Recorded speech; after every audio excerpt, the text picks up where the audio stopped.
DPC Eastern European coverage, Season 2 of the lower division. I'm Richard Garcia. Joining us shortly will be Mr. Avo Plus for the coverage of our one and only match today here on the Minor League Mondays. Team Empire going head-to-head, versus Bait. Both teams are coming off of this one as a loss, or from a loss, rather, so they'd both be looking for a big win here to try and bolster their rankings moving forward.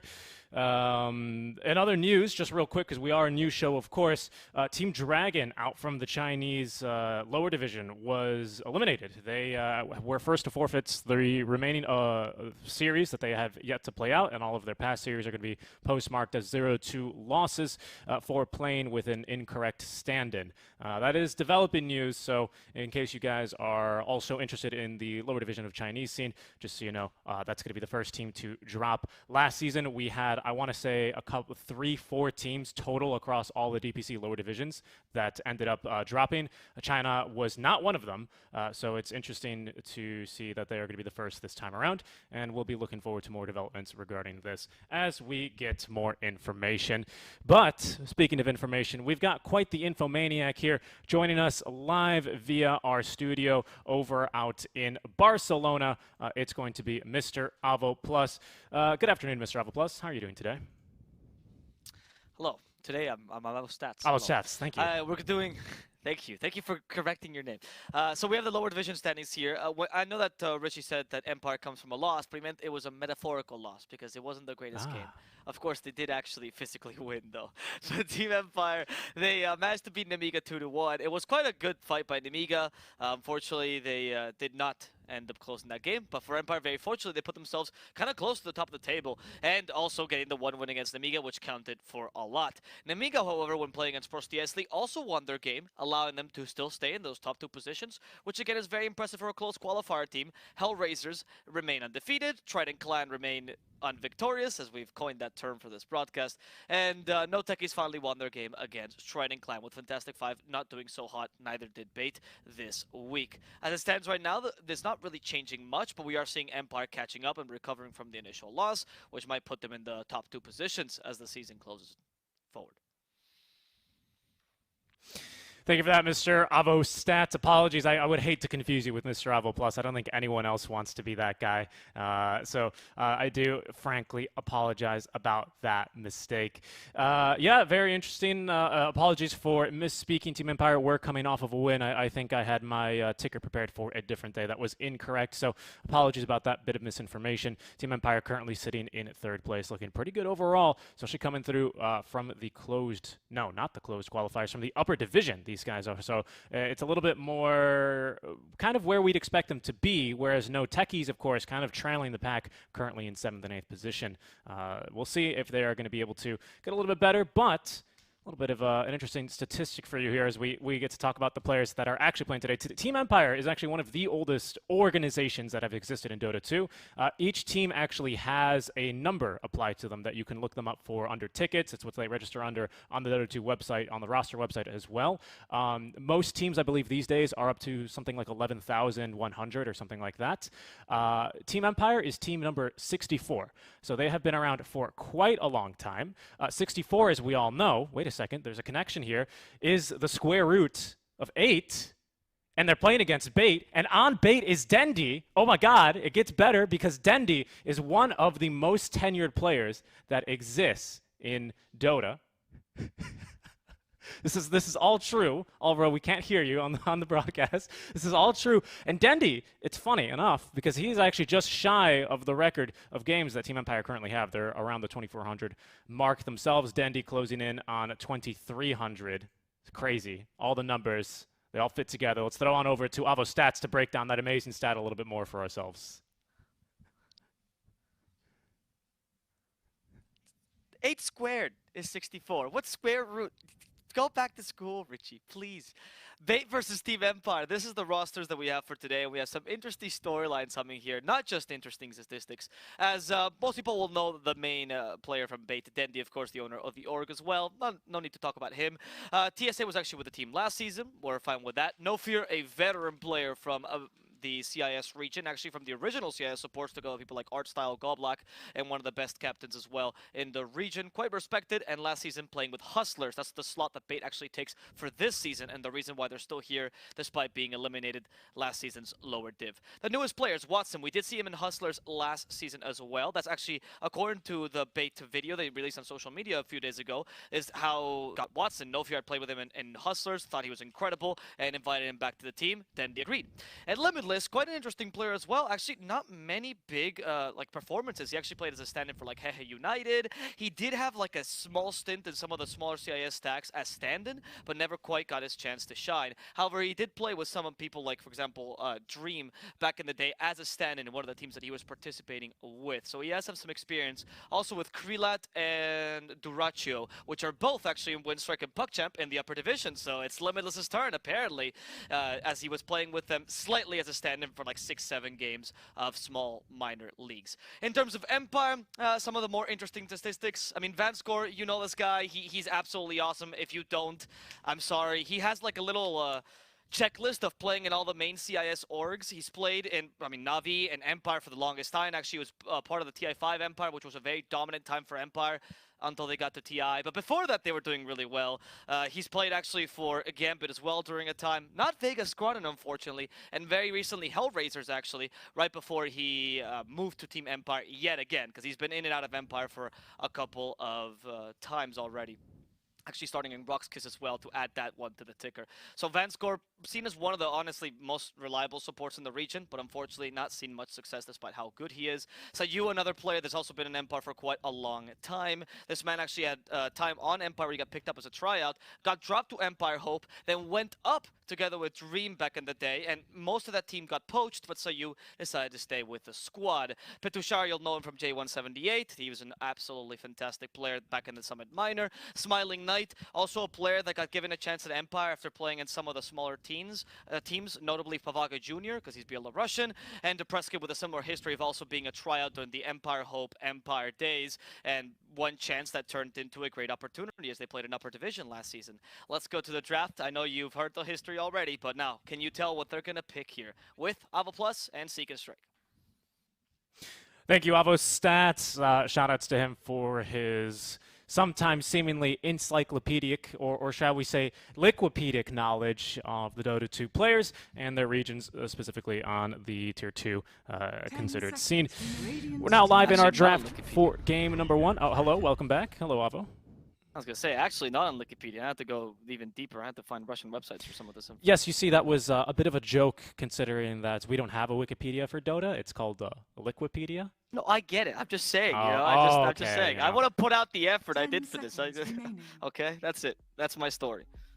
What a story, indeed. 5 seconds remaining. Let's go for the draft, Richie. Can you tell me what we have in the draft with your Wikipedic knowledge? Yeah, of course. As we take a look at the, you said Duraccio, and I think that was on your mind, but in the draft-yo, here's what we have. It's Enchantress and ET for Bait, so this is going to be their support duo. They like running the Ench. I want to say it's usually no fear on the Enchantress. And then TSA likes to play the position for ET. They're going to pair that with the Faceless Void now, so you've got some damage into Chrono. I'm actually considering maybe that might not be correct. I think it's usually the 5-inch for these guys. It is. We also have a lot of ET players on the likes of Team Empire themselves. Actually, their support pools are pretty similar, as is kind of the norm, I would say, for this meta, at least earlier on in the meta as it continues to develop. We're seeing lots of Lions, lots of ETs, actually, lots of Tusks. Snapfire is a bit of a newer addition. I think we're going to see a little bit less and less of her because of the nerfs that were not huge, but I think are going to be starting to play out a little bit more as we find stronger and stronger supports.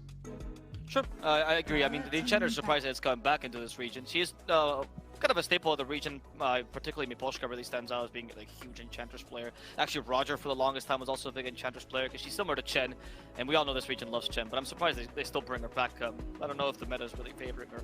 I want to point out a hero though from Empire that I love. It's the Gyrocopter. Smiling Knight's one of his best heroes, honestly, that Gyrocopter.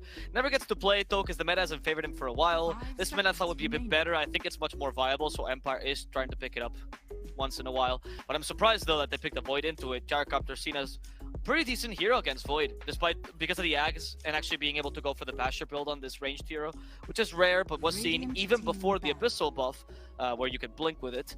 The Faceless Void kind of struggles against Gyro in the mid late game, and that's something that really benefits Empire coming into this match. He does, and we've got actually two methods. We've got two methods of saving already Gyrocopter if he is in a Chronosphere.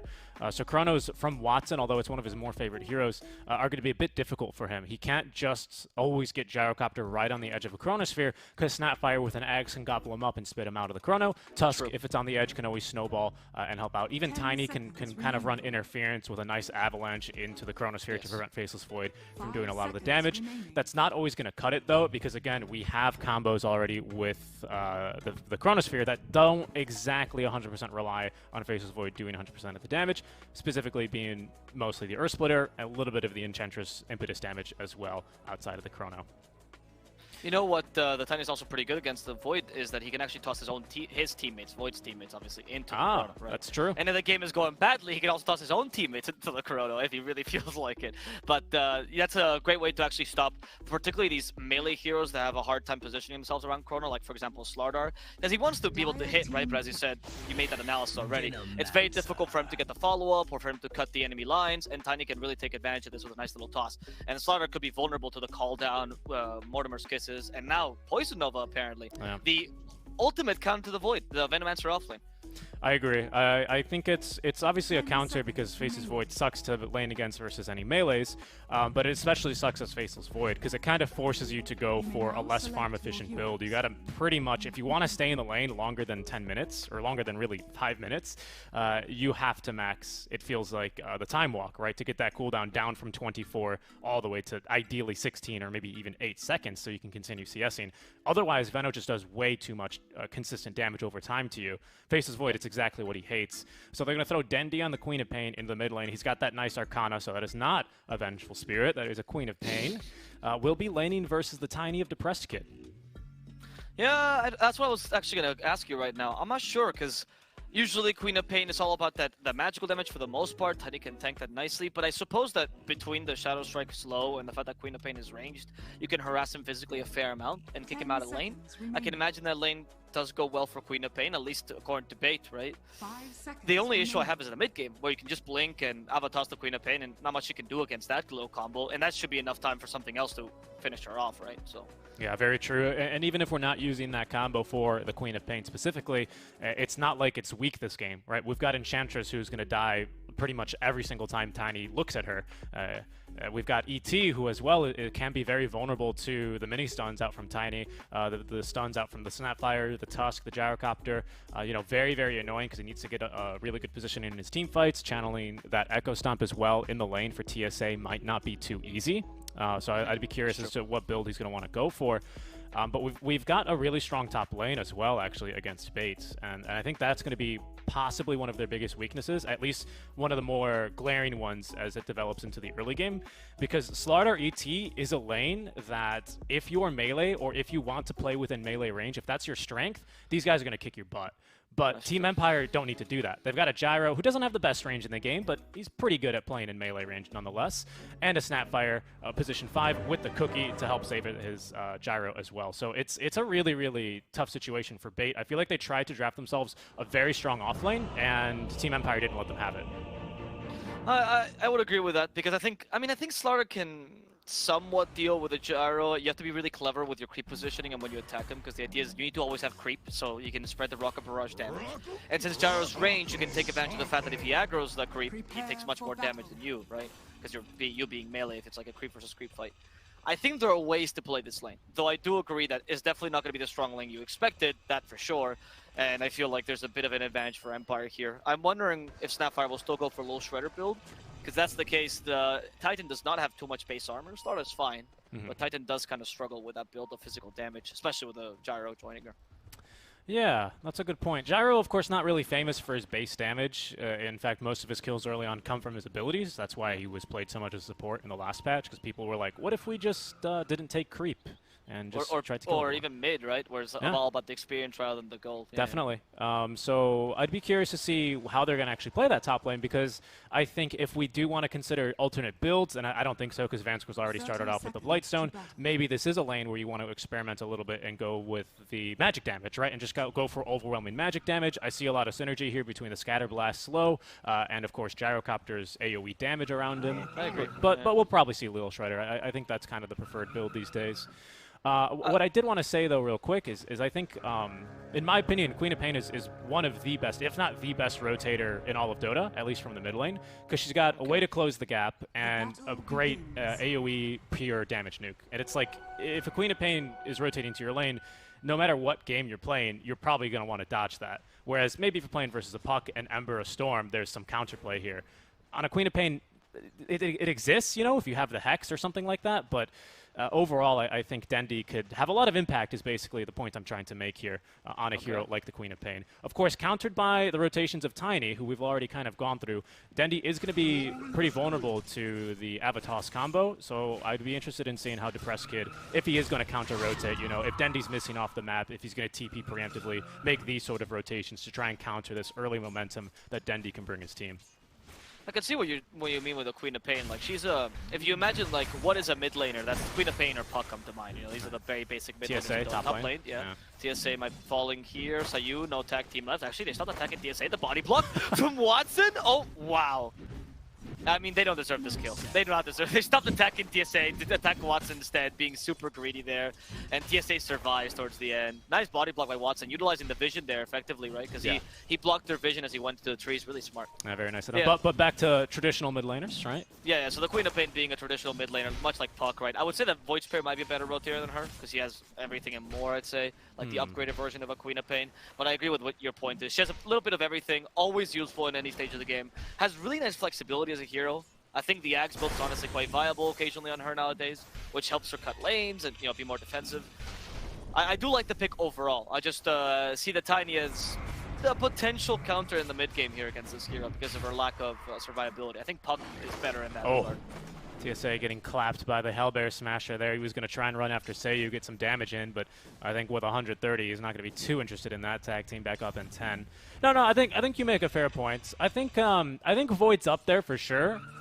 But the only reason I say Queen of Pain's a bit better is I think a lot of the times Void can be conditioned on the mid lane matchup to go for maybe a build that's not going to make him such a great ganker. Whereas very rarely that's the case for a Queen of Pain, right? All her builds are good for ganking. Right? Exactly. That's kind of, I don't know. Again, it's hard to really make these absolutist statements in Dota because Dota, as I like to say, is a game of exceptions, right? You know, but I think for the Queen of Pain, because she's a little bit more simple on surface level, but has, of course, lots of intricacies, her toolkit is, I think, positioning her in the top 3, I would say, of best gankers in the game. So, I would agree. I mean, what the point is for this game is that she does need to create this pressure, especially towards the bottom lane. Definitely. Enchantress. I mean, I like the change that they made, right? Because they put the Enchantress instead of the ET, as we were explaining. ET is doing a decent job up top, and the Enchantress can at least mitigate the Snapfire effect a bit. So this is helping bait a fair amount in the early game. However, we are still seeing Limitless struggle so much. And I would say the same thing actually about poor Watson, who, despite a great body block, is still equal in terms of last hits with the Venomancer, and with less denies than him as well. Yeah, this lane is just, it's so difficult for him. Again, Petushara on the Veno just carries everything that he hates. It was first point in the Gale, of course, to try and get first blood. They unfortunately just missed out on it, as you've recalled already. But Poison Sting is really what you want versus Watson, and it just kind of makes his life a living hell. All that damage over time that he can't get rid of, that he's going to have to time walk over. He's going to consider what to point the third skill points into, and this is going to really determine how he wants to play the rest of this early game. Like, does he want to try and just rush the Mask of Madness and just recover in the jungle, maybe with the time lock build instead, or is he going to try and just suffer through the pain? There it is, second point in time walk, he's committed for it. Okay, that's good. I think that's the best idea because Watson understands that. Like, time walk doesn't help you farm that much. If it was like a farming ability on top of fighting, you'd be like, okay, but it's really just laning. Yeah, exactly. So, I feel like time walk is better. And since Veno has not gone for Plague Wards either, which sometimes they deviate towards if they feel really cocky, then time dilation is also not very useful in lane. Sometimes it can be a way to shut down a Veno, but not this way. It's just so annoying. It's disgusting, this matchup, and Watson is I mean, at least he's still going to be useful with the Chrono alone. The thing is, you don't have True. that much of a Chrono combo, right? It's really just Earth Splitter. Maybe you add the Sonic Wave, but it's not like you need a Chrono to set up Sonic Wave. Yeah, either. you've got a good point. I would say, like, the only counterpoint I have to that is the cores that we want to be killing right now for Team Empire. You know, like, if we can kill Tiny, that's fine, but as long as you deny Tiny kills, it's almost as effective as killing him, even maybe even more. That is true, because he has to do a lot early. You're right. Exactly. Yeah. Who you want to be killing is a Gyro and maybe even the Venomancer, right? Your space makers and then the man that wants to be farming. You want to kill Gyro specifically this game because it's going to give Faceless Void, who's having obviously a terrible time top lane. So is TSA. Just ask him. Getting just killed. Oh, denied by Watson. But that tag team level 2 was doing quite the number on him. Yeah, but he used it to his advantage there because it does actually affect anyone who's attacking the hero, right, including your allies, and because he had Poison Nova on top of himself. That was really clever, actually. Huh? He got it denied before they expected it. But Watson doesn't get any last hits, unfortunately. Exactly. Yeah, like he last hits his teammate, but that's one of 16 he has this game, right? That's not a whole lot. And if you compare this to the Gyrocopter, who's doing a bit better, 23 and 9, he's having a fun time here. We need to kind of level the playing field, right? And I think targeting Gyro for these ganks, who is relatively easy to catch with one stun, plus anything else, is going to be pretty nice of a kill. And I think Watson is going to end up thanking you for it and repaying the favor later down the line. No, for sure. We'll see what's happening in the other lanes, though. I'm interested because I think Watson just has to recover for such a long time anyway, and Venom will fall off regardless. Yeah, bottom lane, this is where the action's at right now. We are seeing the opportunity with the bash to just finish him off. No fear. Fair amount of damage thanks to that impetus, and the Hellbear Smash is one of the strongest creeps early if you just want to deal damage, which is what you need against the Grandma. And honestly, 22 last hits for this lane, being as bad as it is not too terrible for Slardar. He can still be an initiator in the mid game. It is really all up to Dendi though right now, which is like the perfect game for him, honestly. Yeah, actually, I've been taking a look at some of Dendi's stats here on bait. Of course, we've had a lot of Watson top lane. He's going to need to get denied here. Time walking? No, he needs to get denied. There he is. Okay.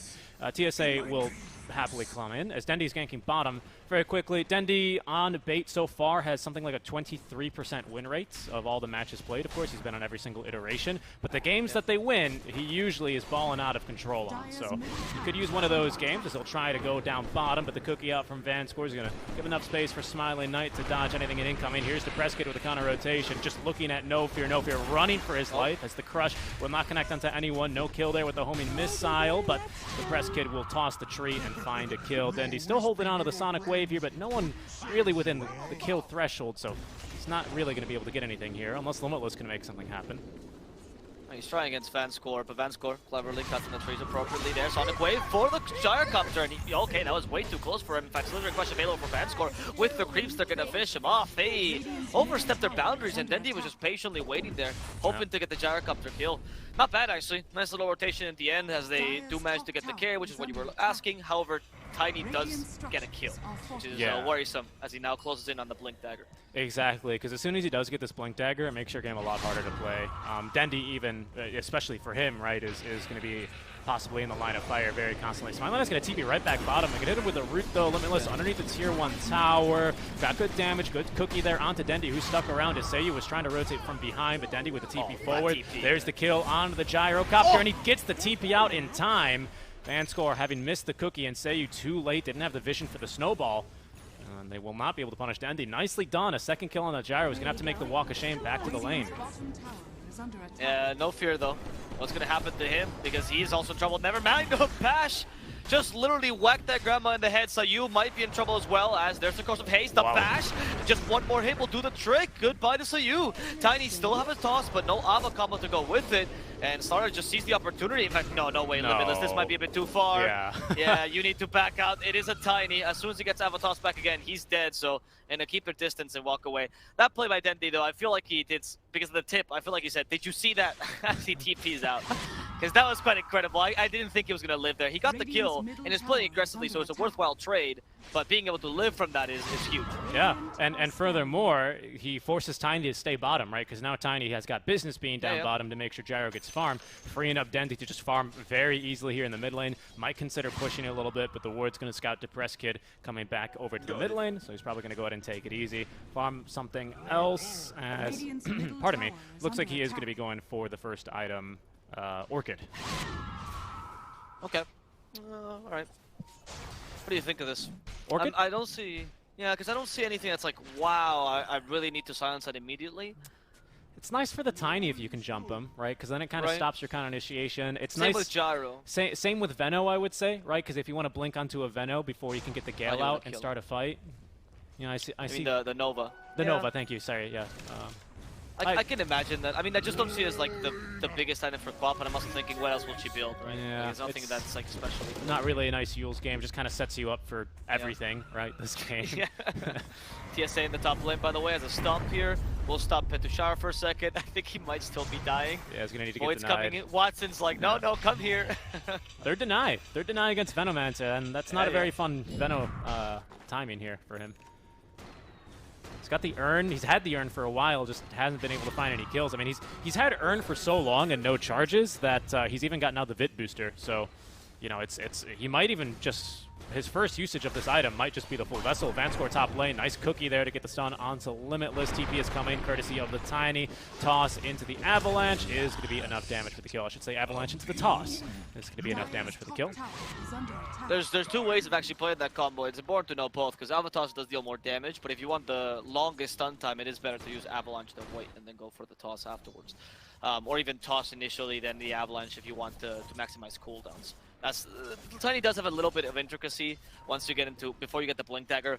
But once it's Blink Dagger, you just blink in, Avatos immediately every single time. Rocks go no thinking. He's close. 600 gold away with that second kill. Might be looking to get +1 as he has two squishy supports currently situated down bottom. TSA just holding his ground. The stomp is going to hit him, but the Avalanche is going to stop the stomp from coming through. Limitless is going for first item Hooded Defiance, so he's not going to have a Blink Dagger, but Dendi has a Blink. But can't really slow Depress Kid enough for them to get a kill. For a second, I thought you meant Dendi bought a Blink Dagger. I was like, wait, no, what? No. He's got one. He's just got one. He's got a haste. Automatically on, and he got a kill as well there on Vanscore. I mean, yeah, not a bad usage there of the Sonic Wave, honestly. Sapphire kind of important. Then he sees the opportunity to go for Depress Kid. Where's the Shadow Strike? Not going to use it early. Instead, it seems that they want to rotate and join with Watson. There is no Chrono here, but they could still maybe just kill Smiling Knight. No, Watson is not interested. He's just going to stay farming. Yeah, he needs to be farming. He's had a kind of a tough start to this game with 2 deaths already. That's amounts to about a minute of not farming of 10 minutes in the game, you know? So it's pretty rough for him. No fear. Echo Stomp should create enough space. He's got level 1 in the Nature's Attendance. Good initiation by the Slardar. Finds the Tiny, crushes them. No fear is going to be the one to get the kill, I believe, with the Tornado. You said the kills with the Tiny weren't necessary, but it does seem like they're getting them regardless, right? It's just, I mean, they keep finding him, and with the Slaughter, his kill is kind of easy. He's tossing. He's only gone for 1 point in Grow, which is a fair amount of armor, but not enough to deal with the Slaughter, of course. And Bait, I mean, I wouldn't say they're dominant the early because they're not taking too many objectives. They need the mid tier 1 to really assert themselves. I feel like bottom tier 1 for Dire is yeah, they don't really care too much about it. That's true. I guess the reason I said you don't really need to kill Tiny, I still stand by that, but I wasn't trying to. No, I get that. I get that, but I feel like a lot of the times the trap that people fall into is we need to kill Tiny, and then they'll go and the ways and the places specifically that they try and kill Tiny is like underneath his tier 1 tower, supports rotate in, and then they turn that gank into a kill for Tiny, right? So, but the ways that they're killing Depressed Kid here, you know, they killed him once here, they killed him once kind of underneath the tier 1 tower after a long fight when you didn't expect him to be back. So, actually, that was just his first kill. Kind of a freebie, to be honest, a couple of times they found him. Just kind of out of position, trying to find ganks. Because he's trying to do something with himself. But unfortunately, Veno and Gyro are just kind of static as well. It's not really their fault. They're playing well. But the Tiny has a lot on his shoulders, and he has nobody to do it with. Maybe the Tusk? Yeah. But he has no Blink Dagger yet. And I guess that's the thing, right? I guess that's what I'm getting at here, is that the counter initiation, especially early, thanks to just the skills that we have drafted on Team Empire, are really good at counter initiating. Like Snowball, Cookie, right? Probably some of the best 2 early on that you could ask for. You can have those at level 1 if you want. Yeah. So and the fact that they are finding the Tiny in these awkward positions where you can't immediately help him out if he's in trouble, I think that is actually a really good sign for Bait. I think that's like, hey, you know, we can go for a quick pick off on the Tiny. If we don't get him, we just back off before TPs come in. Oh, up top. Chrono. They find the Gyrocopter, talk about kills. Instead, they find Smiling Knight, which is, I would argue, much more important here. So you joins in, Mortimer's kisses as well, but time block, Watson. Just gets away. There's the ice shards. They were planning this from the start. Walrus punch on top of that. 2 ultimate use for Watson. Will this work out with a snowball on top of that? Watson regens a bit of HP, and that's going to be sufficient to keep him alive throughout all of this. He continues farming Watson. Yeah. Oh, you greedy carry. Yeah. They're not going to go for him. They don't know. Even though it's daytime, they might just see him. But... They've got a ward here, so, you know, ET nearby to counter-initiate. Oh, okay, they're going to get no fear. Depressed Kid, I think that might have been the blink reveal. It was. So blink reveal onto Depressed Kid. That's kind of why you drafted Enchantress, though. So, you know, all according to plan for bait. Tank ganks, right? Tank ganks, you know, oh, it's the first big item. So Dendy shouldn't be surprised here, and he isn't. If Depressed Kid does not tank that gank, Dendy's most likely dead here, for example, right? Yep. So nicely done by the Enchantress. But yeah, I was going to say, that's kind of the double-edged sword of picking Venomancer versus Faceless Void. You are going to condition him and going for probably maxing Time Walk first, which makes killing him a lot more difficult for the rest of your team. And I think that's kind of what we saw there. I mean, he can read the game, obviously, and sees the opportunity. Gyrocopter's fighting his own fight in the bottom lane. There's a TP from Venomancer. Dendy really committing for this. Can they kill him with a bash? They will do so. And Smiling Knight is down, but Limitless could also fall if Vanscore can find him. There we go. The toss to the Venomancer sets up Plagueor. Can't go that way any longer. Limitless, with very few places to run, he's going to end up flattened by the Tiny. Not bad, though, because I think it's an offlaner for carry anyway, so that's kind of a win for Bait. However, Empire do need these kills a lot. So at least they're doing something, right? The thing is, Bait, the longer this game goes, the more their heroes scale. I really do not trust the Veno past like 30 minutes in. He's really meant to be strong now and forcing 5-on-5 engagements, and they're not accomplishing it quite yet. Yeah, exactly. And let's just take a look at kind of how these 4 deaths make that on the Gyrocopter have really affected the game. I mean, we talked even in the drafts, of course, Veno versus Faceless Void is kind of just a poo-poo time, and that's definitely true. But as we haven't really seen that play out, just because, you know, we have gone for the Time Walk max, we have now successfully ganked our Gyrocopter a bunch, so far mission successful, but this smoke gank is going to find Watson. Depressed Kid with the blink on in, but again, he's going to have the Time Walk away. The snowball was not in time. That's going to be another ultimate used for not a kill onto the Faceless Void. He got Chrono in 10, might even look to turn. Going for Sayu. He also has Mask of Madness if he needs a little bit of extra movement speed. No, instead, keeping it. There we go. Nearby with the Orchid on top of that, so Sayu can't turn back either. Time blocks are plenty, honestly, but in comes the Tiny to interrupt this and kills Dendy in the process. Watson still has the Chrono they needed. Chrono's right on the cookie as the cooldown falls on top of his head. Watson needs to retreat. They don't have much damage inside the Chrono. Bait, I don't know if you should be staying here any longer. The Venomancer's coming to join them, but Tushara sees that Bait finally will listen to reason and retreat. That loss of Dendy, maybe a bit of an overextension, underestimating the Tiny Blink Dagger, which is already online for Depressed Kid. Yeah, unfortunately, Bait kind of make the same mistake that Team Empire made around the Tier 1 tower, where they kind of just assumed that Tiny was going to leave. Okay, but now they're going to jump in the mid lane. Good jump from Limitless with the bash instantly. Cookie is going to find a follow-up stun. But there's no follow-up immediately. Instead, they're going to take the free kill onto No Fear, who's hit with the Poison Nova, trapped in with the shards, hit even with the Vessel. Down she will go. And that might be enough space, and it is enough space for Team Empire to take a Tier 1 tower. I'm assuming No Fear was trying to distract them, right? So that they wouldn't go onto Limitless? I think. This is kind of how I read that one. Okay. Because that was an odd play. I was just like, wait, No Fear, they're killing our team. Oh, I guess they're killing you too. Okay. They almost got both of them as well, but I guess they did literally get distracted by the Enchantress. Better that she dies in the Slaughter, who is decently farmed, to be honest. Blink Dagger Hood, not a bad timing for either of these items. I'm wondering if he's going to go straight into BKB, or maybe even an AC this game. I think you kind of need to go BKB first if you want to do anything.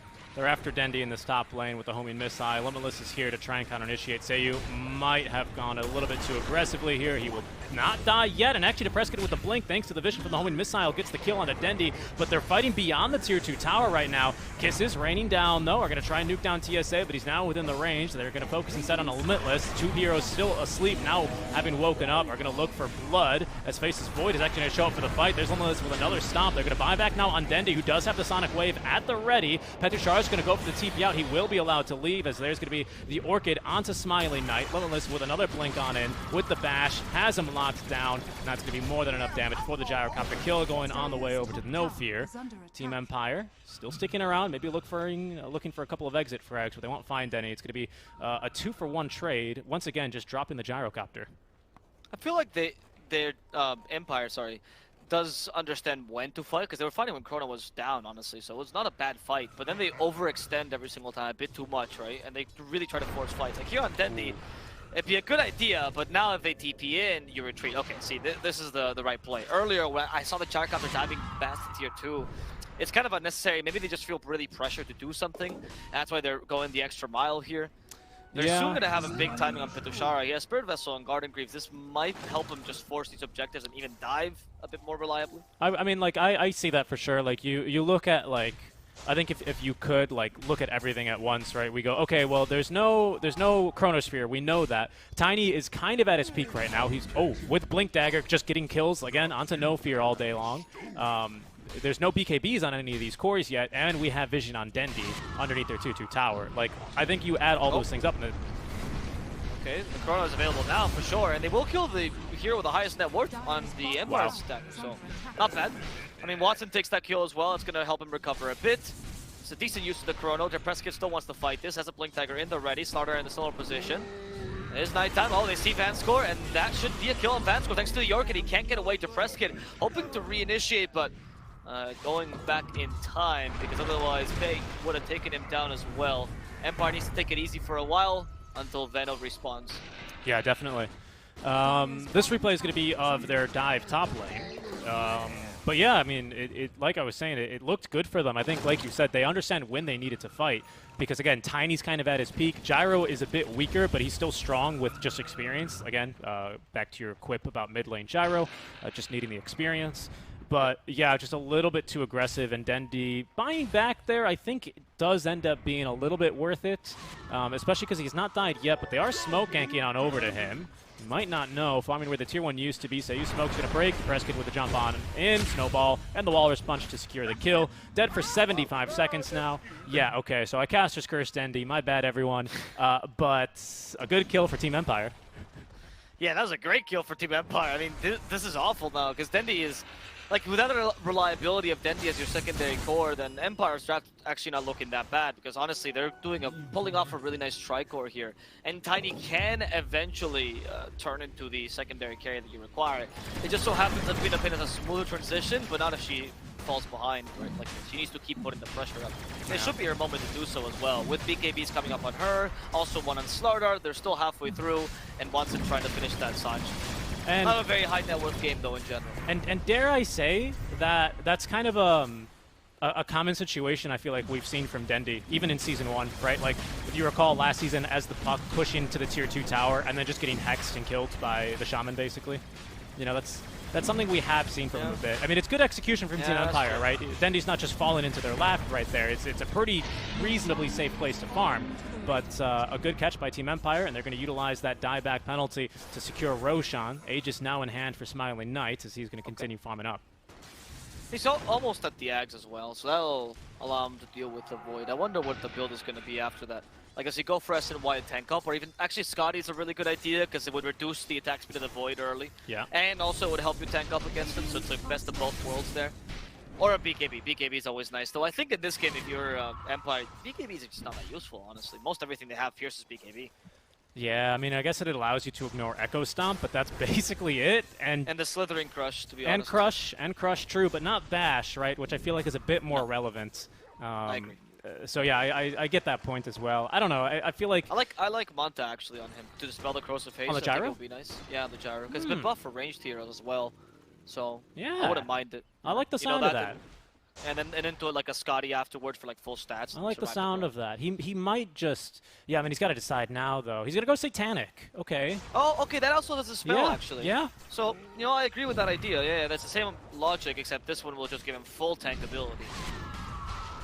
Very I true. wonder if they'll be lacking damage, though, with that kind of build on the Gyrocopter. Because they are already lacking a bit of sustained damage against someone like Slardar, for example. I think, like, for the first fight after Satanic, probably not. But once we have S and Y on Faceless Void, plus his next item, I'm not sure what he's going to want to go for. Kind of seems like a good BKB game for him. For Watson, that is. But oh, yeah, for sure. I agree. I think all the cores on base should go for BKB. Yeah.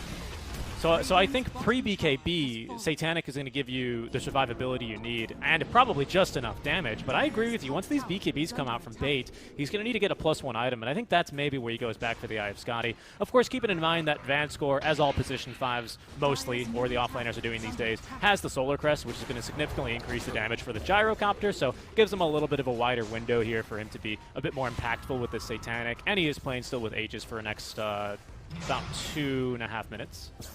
No Fear didn't go for it, he actually went for a Hurricane Pike, so Enchanters will be able to deal more damage, but that's not going to buff the Void as much, which will reduce the core-to-core matchup's viability.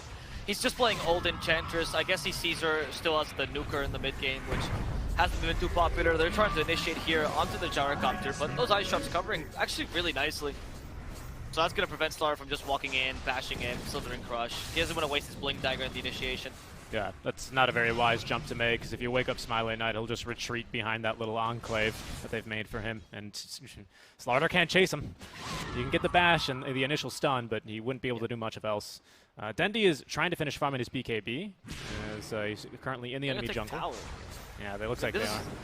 It was pretty bad that they just took a tower for free and you really couldn't force a fight or anything. I guess you took bottom in exchange, right? Because Dendi did a good job there, but it still feels bad they can afford to do this, because if they did this with mid, obviously the top as well, they can do this with bottom as well. They run out of objectives. They can do this slow push into the high ground. If you're too afraid to be able to fight them, you need a turning point. Yeah, I just feel like, I mean, it does feel bad, but I feel like this is just isn't it for bait right now. I mean, we've got Seiyu with Blink Dagger right now as well. Just waiting, just patient. Yeah, because they're just, Team Empire are really, really strong right now. It's not like so much about the 2K net worth lead, more is it about the draft of the heroes, right? Obviously, Tiny's really strong right now with Echo Saber, does a ton of damage. We still don't have a BKB on anyone. Seiyu, again, with his Blink Dagger, can counter-initiate on the Chronosphere if it's a good one. So that puts a lot of pressure under Watson, who still doesn't really have enough damage by himself. Maelstrom and Sanj is nice. In addition to the Mask of Madness attack speed, but they still need a lot of things to come together. And I think without Dendi there, without BKB to kind of tank a couple of spells, it's just not easy enough. So, plus Aegis, right? So Watson is really, really lacking damage. The S and Y will fix that a bit, but then he has to go immediately into BKB, and you just don't have a Void, really. Yeah. Like, if he had Solar Crest, that's the thing. If he had built Solar Crest with Enchanters, I feel like he would already have enough damage. Because how great that buff is, right? With the S and Y, mind you. But like this, you need to build a lot more items to make it effective. I wonder if you go just like after the BKB straight Butterfly or something like that, just to go full damage build. Yeah, actually, I think that sounds pretty good to me. Do you think maybe this is the game? No, there's nothing really to dispel, I would say. I was going to say for Watson, maybe considering the Aghanim Shard, Ag Scepter build that's pretty popular in pubs. I really like that build in general, but I feel like you need something else for damage. Maybe if you upgrade them into Mjolnir, then you could go for that. Okay, I see that. I don't know, I'm a little bit concerned because then with that build... There's no synergy between the two, by the way, because the when you go back, you don't bash as well, so you don't have that. But I'm a little bit concerned because if we go for like Butterfly, it feels like we're a monster inside of Chronosphere, and then outside of it, we're just like the regular Shiba Inu, right? Yeah. That's kind of the concern. Whereas the Ags gives you a little bit more of all-around fighting potential, but doesn't make your Chrono as strong. So the question is, do you have team fight outside the Chrono? I'd say kind of minor, honestly. Yeah, good point. We're good at pickoffs, but that's not team fight. Exactly. Even like a Centaur or Tide or whatever, be like, okay, you know what, go for a more all-round Void. But I feel like it's Chrono or bust this game for them. Okay, that's fair. That's fair. You know what? You've turned me to your side. I agree with you. I'm glad. Empire, on the other hand, though, I do think have a pretty fair amount of team fight, actually. I mean, I know it's Tiny and Tusk and stuff are all, like, single target, it seems like, but their team fight is just so easy to execute. It's throw a bunch of stuff around, Gyro cleanup, right? It really is just like a teenager's party, and Gyro's the mom coming at the end, like, oh, leave all these things on the floor. I feel like Smiling Knight is going to be the carry this game, which is why I think they also built in the Solar Crest so early, right? Because they know the importance of this hero. This is kind of how Smiling Knight usually likes to play Dota. I feel like his team, pardon me, whatever team he's on. It's 4 Protect 1. 4 Protect 1, yeah, kind of like the RDO style from the previous bait, you know. But you give him the farm, and he's got some serious clutch potential, especially on these, like, I'm just going to stand in front of you and we will punch each other in the face kind of heroes, like the Gyrocopter, especially with Satanic, right? One of the better Satanic carries in the game, along with Luna. Who else is a fantastic? Sven's pretty damn good at carrying one. But, like, he can definitely carry this game for them if they go late enough. Again, Chronosphere is real damn scary to fight into. But one slight counterplay that I will mention, besides the ones I already have that are Snowball and Snapfire Eggs, which we're not even queued up yet, so I don't think that's going to be too relevant, is if you can activate Satanic before Chrono is placed down, your side gunner still life steals for you.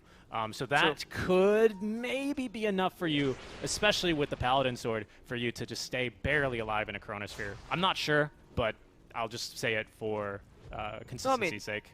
You're not wrong. Even without it being activated, still a fair amount of heal with the Paladin. Like, Paladin Sword is what a find for Smiling Knight, honestly. Yeah. You couldn't be luckier. For the Gyro, it's one of the probably the best item Gyro can buy, honestly, or get for the tier 3. He'd love to buy it if he could. Yeah, he would. He would totally buy it. And now, yeah, you can go for damage. I still like the stats build here for him, just because he's your main carry anyway. But we're seeing Bait making a move. I'm assuming this is smoke now. We have They're all nearby, under ward. Like, you just need to do something, right? And the Chrono's up. Yeah, it's a good time for it as well, I would say. I think this is maybe where I think Bait, they're showing a bit of hesitancy because they're like, we're strong, but also Team Empire are still kind of waning, or waxing, I think it is, right? In terms of their power levels. Oh, waxing. You mean they're still increasing, right? I think they're waning then. I would say they're waning. At least waning is decreasing. Waning is decreasing, yeah. I think they're on... I mean, I know, but I'm asking you what you meant. Yeah, I think they're waning because now that we've got dual BKBs up, 9 seconds for Slardar, 9 seconds for Queen of Pain, with a Chronosphere on top to boot, I feel like Bait could actually pretty easily take some fights please. Now. Has BKB, but no time to use it. Oh, that's a huge loss there, though. He was just farming the wave and they jumped him? He was just farming the wave. Yeah, that's a big deal. I mean, Mortimer's kisses got used, so at least there's that. They didn't really need them, I think. But that kill on Dendi means a lot, because this gives you the chance to go for Roshan, actually. Oh, this kill means so much. Oh, no. Roshan's up in 20 seconds. Roche. Yeah, Bait can't... I mean, if Dendi buys back, but if it comes in 20 seconds and they do take it immediately with a solo quest as well, which means they're quite fast at doing so. Yeah, and because they lost Dendi on the first life, as you recall down here, giving Team Empire a free Roshan, because of that, they actually got not only the outpost, but all the outer towers for Bait. So even if you were to buy back, it's not the fastest re-entry into Roche. So I don't really think they can contest this one, Avo. In fact, I think it's going to be over before we can say much else about it. Yeah, it's also the first rush of the Shard. You have some incredible Shard dig, or sorry, second rush, which means that the Shard is with it. Yeah, honestly, everything here is pretty great for the Shard. Nothing is really bad, depending on what you want to use next. Apparently, they're going to give it to Veno. He's one of the, honestly, best Shards in the game, just flat out, right? Always useful on this hero. Because it summons the two Plague Wards, and it increases the range of Gale by a bunch, by 400 units, which is incredible. Which means now sieging high ground becomes much easier because you get many more Plague Wards, and you also have the Aegis on top of that, with Butterfly coming soon for the Gyrocopter. Dendi's pet mouse needs to be fed. I hate it. Okay, let's all give it to Chibi. Chibi is Dendi's pet's mouse. Absolutely adorable creature. He always shows it in the Bait videos. Go check him out. Huh. If you go to the Bait Twitter, you'll find him. Indeed. I think they're, at Bait Esports GG? Indeed, and if you can't find the Chibi videos, right, you gotta go to our Twitters, Mr. Rival Plus and Seeker Strike. If you follow them, they might appear for you. They might. They just might. Who knows? They just might. Yes. But yeah, that second death on Dendi, unfortunately, is going to free up Roshan, so now we're looking pretty strong. Aegis and Cheese, as well as that Aghanim Shard. So Cheese is going to be on Tiny for Depressed Kid. He's also clocking in with his 9-second BKB by himself. Again, doesn't really mean a whole lot for him this game, considering the lineup that Bait has, but it does help him tank up just a little bit more, that extra 200 and something HP. And the match community to not get crushed immediately by the Slardar. And I think actually having it for the Dispel feels really nice this game too. Yeah, I guess because you're the initiator, right? It's justified for you to have it. I think there might be better items, but also since you're committing to this initiation build, we're not seeing a transition into like the carry Tiny. I feel like just go for it, right? You might as well. What other items will you get? Shadow Blade maybe against a Slardar. I don't love it. The Overwhelming Blink will be a nice little addition to this. And since you didn't take the Shard, that also shows that Empire is not looking to rotate the Tiny into that position. They might just put the Veno there. He's not too awful at fulfilling the secondary carry role. Or maybe just all in on the Gyrocopter. It's not crazy, because his matchup against Void is pretty good. But that's a grave that Bait dug for themselves, and we mentioned it in the draft, because they picked the Void into the Gyro. Yeah, for sure. Oh, yeah. I was just taking a look, scrubbing through the replays here. But yeah, back when we were saying back when Bait was kind of as 5 holding in their triangle, much like they are now, even Dendi actually in the same spot. It looked like they were like, maybe we fight, maybe we don't. They decided against it. Dendi, maybe he was like, I'm going to push one wave top, and then we go in because they noticed top was pushing in there. But ends up taking, again, a really crucial death and what might be a very costly one indeed, unfortunately, for the likes of Bates. Going for the Sheepstick next, as Slardar still has not really gotten the chance to use this 9-second BKB. Neither has Dendi. Faces Void, and now with his own 9-second BKB on the way, following the completion of the Sanjin Yasha, has queued up the Eye of Scotty as his next item. I like it for Watson. I think it's pretty solid. You need the stats here. That or, like, I was going to say Butterfly because Butterfly deals more damage than Scotty, but fair enough. You know, you're just taking this to the late game. It's crazy how this region, which used to be the... I mean, whenever Bait plays up here, they just slow down the game. Someone in the chat will make the joke, oh, so Dendi can play, right? They slow down the game for well, you know what they say. If there's one Bait fan, it's me, you know. It's true, yeah. I mean, I feel like the last season they did the same with RDO, right? They just played 60-minute games, and that's when they got scary, though. It's like they had some time to upgrade, but once they got to 60 minutes, they would play like beautiful Dota as well. Just crazy, because you don't usually get that from teams that are inconsistent, right? And a lot of like pros and even like, you know, other analysts will be like, yeah, you don't get to practice plus 45, plus 50-minute Dota in scrims. Usually it doesn't go that long. So it's kind of like you're not really flying blind at that stage, but it's not really super rehearsed either.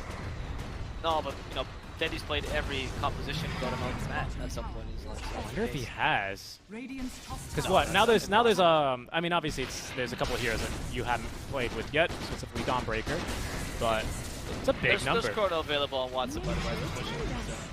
Melee range Rex. Are they just gonna let him fall? Bait? No, they have initiation. Okay, Smiling Knight. He's the target. Can they kill him once before the Chrono? They seem to be able to actually. Oh, that's the Aegis. Still Chrono available. Watson will waste his BKB with this. Chrono preemptively used. There's the Earth Splitter on top of that. The Ice Shard won't help too much. Sonic on top as well. And that is going to be Smiling Knight dying. Okay, succeeded. They did it. Watson, though, in trouble as he time walks a bit too aggressively. Might get punished by a touch, but Watson feels confident. He time walks back home with the Poison Nova still on him. Watson can kill Sayu and will even heal off his dead body there. As they finish off Petushara and the backlines, the Preskin will be able to TP back home, but that was a struggle for Empire and Bait. They showed they can win these team fights now. Yeah, that was a really, really nicely done. The first life, of course, Team Empire, they knew that he was kind of gone on his first life. But the second life, they didn't even bother fighting for it at all either. And that all came down to the Chronosphere placement by Watson. Very, very well played by him. If he puts, again, a lot of Faces Voids, they want to be super efficient with their Chrono, you know, have their melee supports help out for a little bit of extra damage. But you can't play like that this game because of the Tusk Blink Dagger. And he definitely recognizes that and doesn't try and be fancy with it. Just a simple Chronosphere kind of puts them right smack dab in the middle while zoning out the supports enough, and there's just really not much Team Empire can do. Smiley Knight pops his BKB to try and get the jump onto Dendi, but Dendi still proving that he's got plenty of dexterity left in him at 31 years old. Pops his BKB as well, so Smiley Knight doesn't really get to do much in that fight either. No, I mean, that was just... the fact that they left him alone in the beginning to me seemed a bit odd. They had no save for him when they put him in the high ground, just assuming they just would do the trick with the Chrono existing, right? It was just a very cocky play by Empire, which ended up costing them way too heavily. You don't have any force stats either for him. Now for TSA, they get a kill. This would be kind of nice if you get the counter as well. No Fear is going to fall, but it seems like Bait. No, they want to retreat. There was a moment there where they were all surrounding the enemy, but it seems like they all wanted to retreat, just in different directions. They scatter like the wind, and they end up only losing the supports. Not too bad, especially forcing a buyback from Snapfire. That's, honestly, you're just putting Empire in difficult positions there. Yeah, definitely. And actually, best of all, we only lose the ranged barracks, which isn't too impactful, to be honest. Tier 3's down, but again, that's not going to be the craziest thing in the world. Smiley Knight, by the way, he's going to just go for the butterfly next, so he's going to force something out from the likes of Bait, as they are going to go and try and finish off the bottom lane of barracks. Dendi, he can always decide to turn that Orchid into the Bloodthorn instead of going for the Sheepstick for the True Strike it provides, now that Divine Rapier no longer grants you that. Or we can see Watson perhaps queue up instead of the Eye of Scotty, the MKB. We'll see what they decide here for the likes of Bait. pretty crucial because I think a large component of them being able to kill the gyro was Slaughter landing the attack guaranteed for the back. That's true. And not having that guaranteed is going to be a little spooky, especially because if they wanted to, Team Empire could decide to throw the Elven Tunic onto Smiling Knight as well to really exacerbate this issue. I don't love that though, because you know you have Paladin Sword. It's just too good. I agree. Even though I like Elven Tunic, but I agree with your point, right? Like, I mean, you just can't go for Bloodthorn though. I don't think that's a viable option because once you have BKB, just purchase it off, right? So it seems like it's just a lost case. Or actually Satanic. Oh right, it's true. Yeah, you can even do that. Good point, yeah. Good point. There's no point in the Bloodthorn because of that. So. MKB for the Void seems fine, right? Because it's good item for him, but the Slaughter, yeah, he's gonna struggle now. Let's get more attack speed, right? If you miss, just hit faster. That's the solution. Just brute force your way through it and hope that you can still hit the Gyrocopter. I think that's your only option, really. Maybe Bloodthorn deserves a little bit of a buff. Maybe it needs a hard dispel instead of a basic dispel. Persist through Manta. Manta. Dispelled by BKB. The problem is just the price is like, by the time you have Bloodthorn, the enemy team always has BKB, right? Yeah. So it's a nice late game item, mind you, but that's the problem. The evasion beating thing is not really useful against most evasion heroes. By the way, No Fear is like you're saying, going for the old school Enchantress. It even has the Aghanim Scepter completed now. I mean, that's with the Sproink. Actually, kind of insane, by the way, this ability. Very underwhelming. If you ask Crit thinks this ability is so OP. Well, yeah, but if you see Crit play with the Sproink, it's also kind of, it looks like the most broken eggs in the game. Well, everything that Crit plays is OP. I mean, that's fair, but I'm just saying, this is his opinion about Sproink, and he's actually really good with it. He likes to build this a bunch. And, it's like kind of a pseudo carry Enchantress. It's better if you play her offlane with this build, but I think No Fear got enough time. This has been one of the longest games. This is why Bait excels in the late game. They're all carries. It's really just 5 carries, or 4 carries and TSA. That's the game right now. Once again, disciplined Dota on top of recognizing how strong these ward spots are and fighting underneath them. Both teams kind of refusing to leave. Eventually, Bait are going to be forced back because of basically Plague Wards. So Petushara is doing a strong job for his team and continuing to zone away Bait. All the ultis up, operational for both sides. Aegis has, of course, been reclaimed long ago, and Roche may be up as soon as in 30 seconds to a further 3 minutes after that. We do have Chrono available now for Bait, in addition to, of course, the Sonic Wave or Splitter combo if you want to use it again. We saw the other Chrono work really nicely. Now you have Aegis. Real quick, Smiley Knight's got Minotaur Horn equipped for this next scrap as they are smoked up, so he's put the Paladin Sword away. Okay. I mean, I think that's fine. Tier 4 items tend to be better than Tier 3 items in general. I like the Aeon's choice as well, if you see. So I don't know if he's going to buy it yet. Since you have Cheese, I mean, if you get Aeon Disc, it's risky, but you might just win the fight outright. But I guess Smiley now will hold it out for now. I mean, it's risky. I don't think Aeon Disc is, in this game especially, one of those items that's like, we're going to win with it 100%, or we're going to lose with it 100%. Like, I don't think Aeon Disc is really that tier of item. Like a make-or-break item. Yeah, it's too... Like, it's useful to have almost always against a Void as the direct counter, but don't want to put all your eggs in that. Definitely. Because if they scout the Aeon Disc, Bait are probably going to know there's no way he's got buyback. Let's run it down mid. And they push pretty darn fast as well. There's big items. Venomancer. Yeah, Scotty finished for Watson. Shiva's finished, sorry, make that Scythe of Vice finished for Dendi. Okay, Scythe of Vice, interesting choice. Actually a good way to make use of the Bloodthorn, I guess. If you use Scythe of Vice and Bloodthorn, you can't use BKB or Satanic. So, your custom Doom, I guess. Pocket Doom, as they say. Even buy the Doom, as it looked like Dendi was eager to make the jump there, but will not be able to close the gap soon enough. That's going to be them scouting the Scythe of Vice, though, as we continue to pick up the Tier 4 neutrals.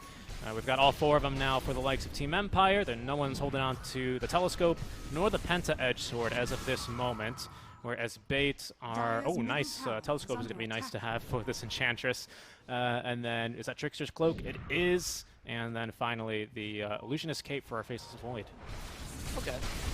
Illusionist Cape actually really good on the Void, because you can put the Illusionist at the Chrono as well, so you can hit with both. So it might actually be one of the few heroes that can use the Illusion relatively offensively, not just to cut lanes. Definitely. He is gonna... The MKB, though, is, I think, the turning point here to deal with the Gyro Butterfly. I mean, they're chilling, you know, both teams playing quite safe Dota until now. This might go into the late game. I do give Bait a bit of an edge then, honestly, because you still have the Chrono power. I feel like that's better, even with the Aeon Disc. Yeah, I agree. I would have to agree with you. I think it's just so tough to fight into the Faceless Void, especially once he gets this MKB up. He's going to be clocking in like close to 4,000 HP. He's going to have probably 20% backtrack as well, so you have to add that onto his effective HP as they're going to complete this TP from Limitless. Watson was coming behind to support him. Yeah, I've actually never seen a Void go for the Chronosphere AoE in like forever. Yeah. I don't remember anyone ever getting that talent these days. Used to be the case, maybe like so many patches ago on, people used to use him for the team fight. Now it's just a secondary part in the true Void carry meta. There's Roshan number 3 has the Refresher Shard. Would be really nice to have more for bait, to be honest. I think they're going to be looking for that second Chronosphere in an engagement, as they're going to send the Faceless Void, Illusion Escape, Illusion forward, Smoke is 5, and maybe look for an opening here to exploit out from the side of Team Empire. We'll switch over to buyback here real quick. I feel like you have enough damage now for anyone to die essentially in Chrono, especially with the Enchantress. Like, that's Brink. I think Bait is looking in at a really strong position. The Assault Caress also great for going high ground right after. They might just find the Tusk. No, they're just keeping their position. Bait knows that if they initiate in the wrong spot, they get caught by the Poison Nova and they can just dance around a bunch. It's still at the mercy. It's also one of Tiny's best assets, right, though, going in and out of fights when everyone's slow. Yeah. Plus, we still have Cheese on Gyrocopter in the backpack now because he's got Aeon Disc already completed, queuing up the Divine Rapier next. He's already 3,500 gold in for that. We'll see if he maybe decides to finish up the Mjolnir before, which he also has in the quick buy. Anything else that's very exciting? Closing on the Lotus for the Veno, nothing too huge there. Overwhelming Blink, like you said, for the Tiny.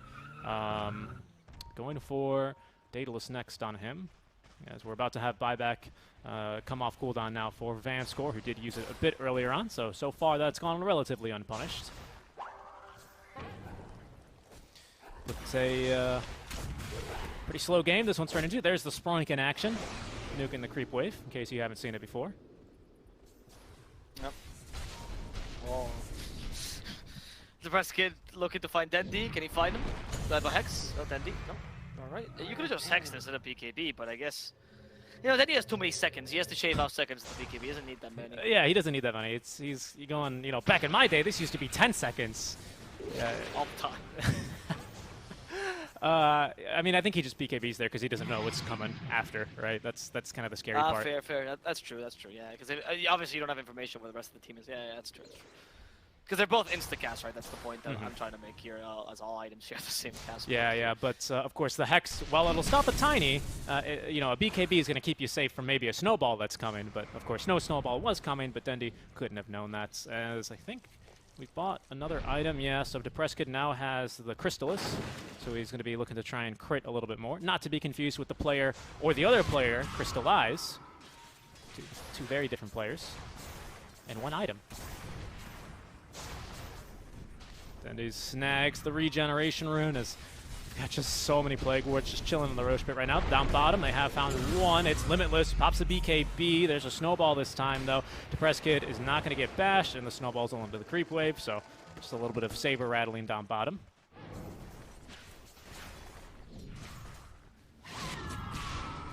I know. I'm just waiting for the team fight to happen, Richie. At this point, we can keep theory crafting about the items if you want to, but it does feel like I just feel like Empire should be doing more. I don't know if they're just waiting for the 30-minute peak. Like, do you think maybe this goes 60 minutes and that's what they're waiting for? That's the power play? I think they're... I don't know what they're waiting for. I mean, I think Bait are... Maybe, okay, so Dendi's close to 25, so unless they can get a free pick-off here onto the Gyrocopter, who's just TPing underneath a ward. There's Limitless with a bash on in, but he's just going to force the Minotaur Horn, and they will back away. Maybe a wise decision as Team Empire were smoked behind him, ready to go and counter-initiate on the likes of Bait. And in fact, they might still make a play. What are they going to try to find? Just Roshan? Okay. I guess Empire is just gonna force them to fight here. I don't know. Bait should go. Please, Bait, go. You have Chrono, right? You should be able to win this team fight if you Chrono in properly. The question is the counter initiation by Empire strong enough? At this stage against BKBs, I don't know. I believe it's still a 9-second BKB. No, it's an 8-second BKB, pardon me, on Faceless Void.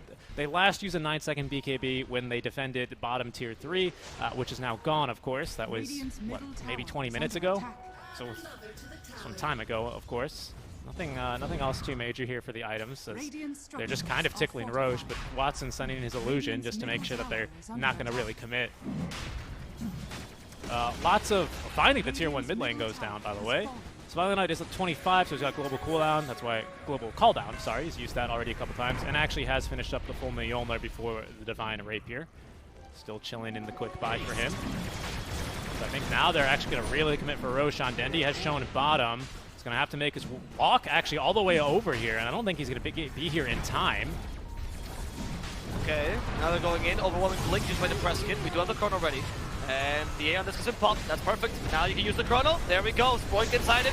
Not what they were looking for, but the splitter combo is good. Was Sonic Wave on top of that. They've actually hated him for a second. The Hex makes sure they can finish off Smiley Knight as Watson goes in a bit too far. Roche is about to die. Isn't that time block? Has to retreat immediately to toss, keeping it in place. Watson uses time block away, but he doesn't get it off in time. The cooldown, the last missile was enough to kill off Watson, and return was given.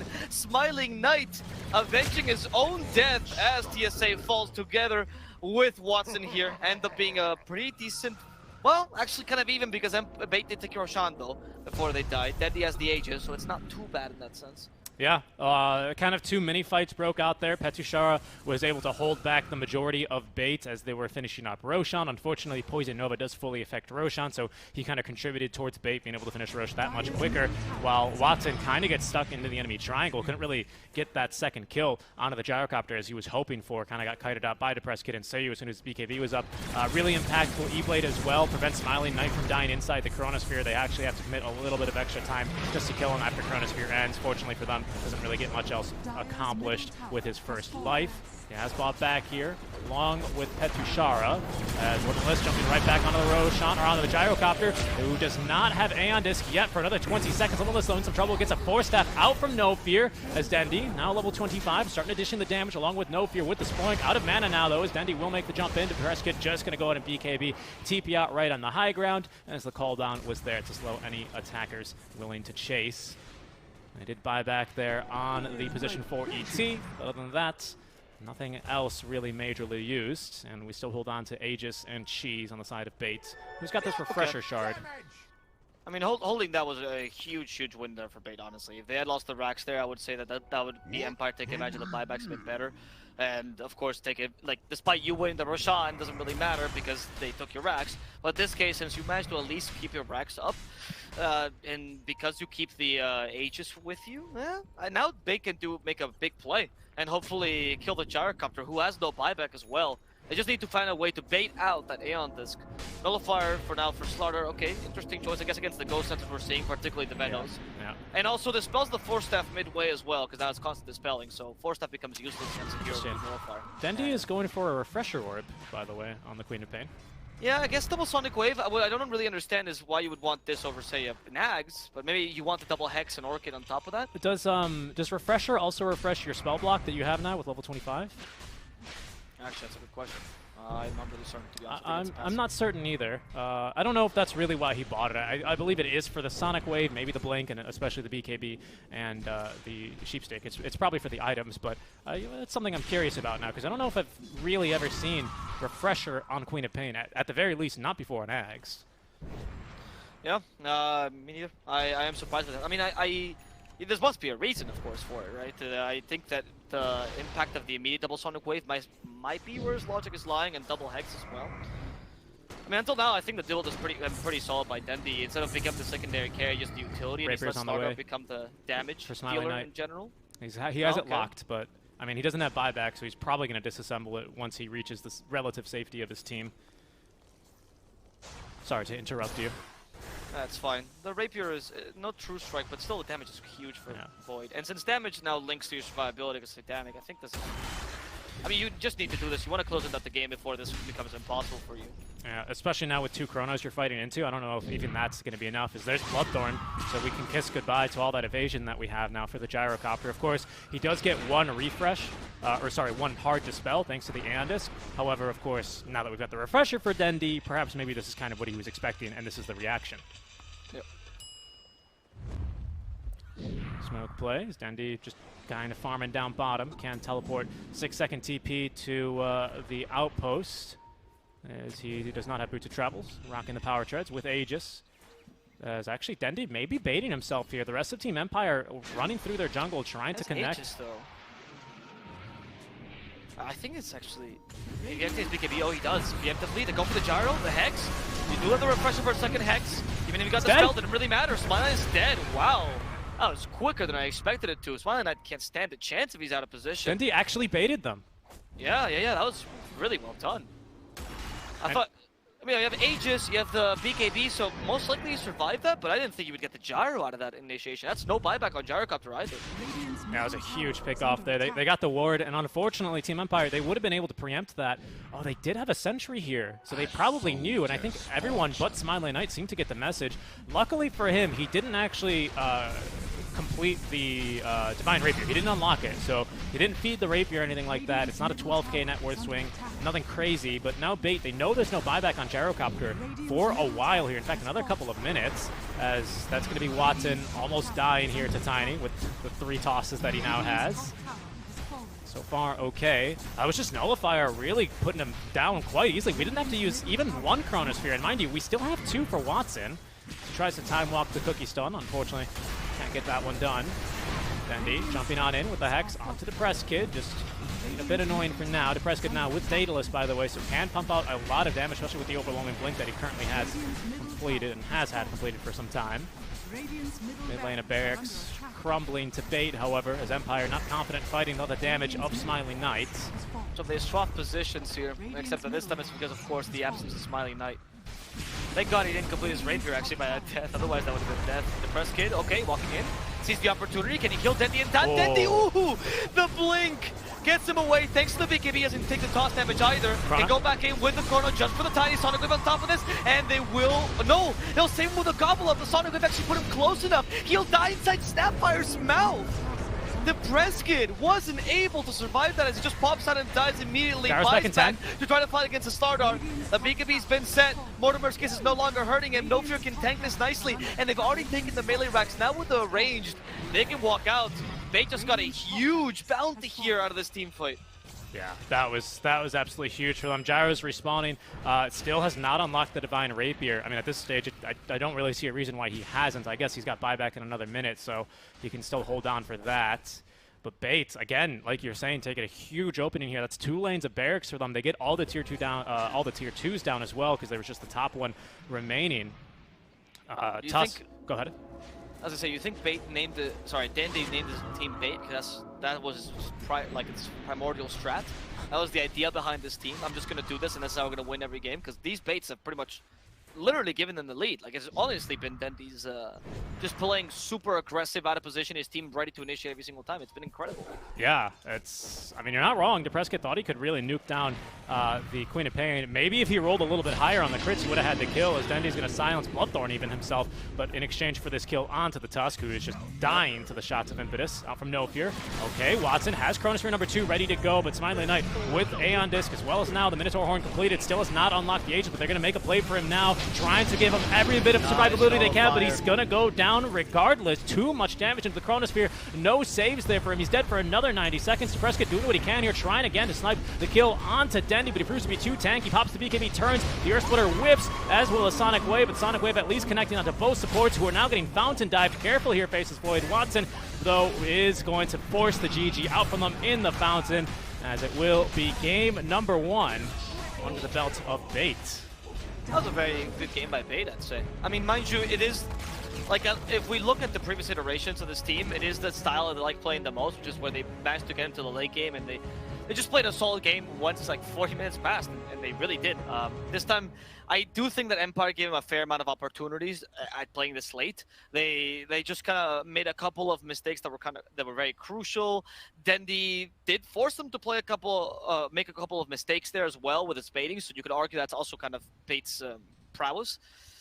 I think the game was very solid by them, though, a bit better than what we saw last time that we were watching Bait, actually, because they they knew how to play the strengths of their draft. They knew to play around the Void Chrono, and they didn't really make any mistakes early with the over-aggression as they tend to do sometimes. Yeah, and I think they recognized when Team Empire was strong. I think they kind of That's had true. like an Eminem snap back to reality moment when they kind of got dove on the top tier 2 tower and Dendy had to buy back. They're like, we're strong, but they're a little bit stronger than us for right now. And then I think there was maybe like 5 chronos that entire game. I think I have like 2 of them here in this replay. And again, just Gyro in the dead center of the chronosphere just can't tank up nearly enough, even with an Aeon Disc and just about everything else that Team Empire had to try and just get him through that chronosphere. It wasn't going to be enough. Optimization is really good by Bait, I would say. For in general, I really like the items they went for. The Nullifier towards the end, as you saw, dispelling the Aeon Disc. Really smart pickup by the Slardar. Usually you don't see this item on a Slardar because, of course, no attack speed, which is what you want in the hero. But in this game, it was crucial. The Hex pickup on Dendy was also a very smart one. I think the optimization by the Void was quite clever as well. This is what I think this is partially why they excel so much with farm and with the late game choices, because their strategy and tactic is actually kind of solid. It's more about the overextension and sometimes playing the game to the limits that leads them to 2 risky situations against fast lineups. But if they can take it to this point, they really do know what to do with their time and experience. Yeah, definitely. Like I said before, Bates with Dendy is one of the most tenured players in all of Dota 2, probably maybe up there, especially if you count his Dota 1 days. But I was also a bit surprised by the refresher, but it worked beautifully actually to counter the Aeon Disc there of Smiley Knight, as we'll go ahead and bring it back to our studio here just to break down that game a bit more. Thank you guys so much for tuning in to our Minor League Monday coverage here for DTNN2. I'm Richard Garcia. With me is Mr. Avo Plus, Alvaro Sanchez. How's it going? Yeah, it's going well. I enjoyed that game. I like to see Bait win occasionally because I think their team is quite solid. They're just almost there with most games. They don't ever get like too stomped like other teams, for example, like Trident Clan that's had some really bad games with no techies. Honestly, Bait, much like last season, they kind of hold on to the end. But then, it's towards the minute 30 to 40 where things start to falter for them. We didn't see that this game. We're seeing some improvement. For Empire, I gotta say, they look very similar to me as they did in the first division. Where they play good Dota, they have solid picks and very good mechanics, but there's just something about their consistency that holds them back a bit. And there are moments where you just seem to, oh, what just happened? Like they caught the gyrocopter alone. No, Smiley Knight was going in and farming in the wrong spot. Or, oh, their draft should be fighting here, but they really aren't for like the next 10 minutes. These small moments or these like little mistakes that happen that always take away games that seem winnable for them. Yeah, definitely. And I feel like they did itemize quite wisely for this, like Aeon Disc on one, Ags on the Snapfire, Blink for Tusk, obviously to try and counterplay the Faceless Void. But I feel like at the end of the day, just because of the nature of the hero, he's going to be able to just kind of ignore all the items that you build with good spell usage here. And I have to commend Bait for overall a pretty solid draft from game number 1. I think it all kind of clicked together for them. I think it was a bit of not like a... It wasn't too far out there of a draft, not too experimental, but not super standard of a draft either. And it still worked out for them. And I think that's really because, like we said earlier, they knew when they were strong, they knew when to fight, and they knew when not to fight.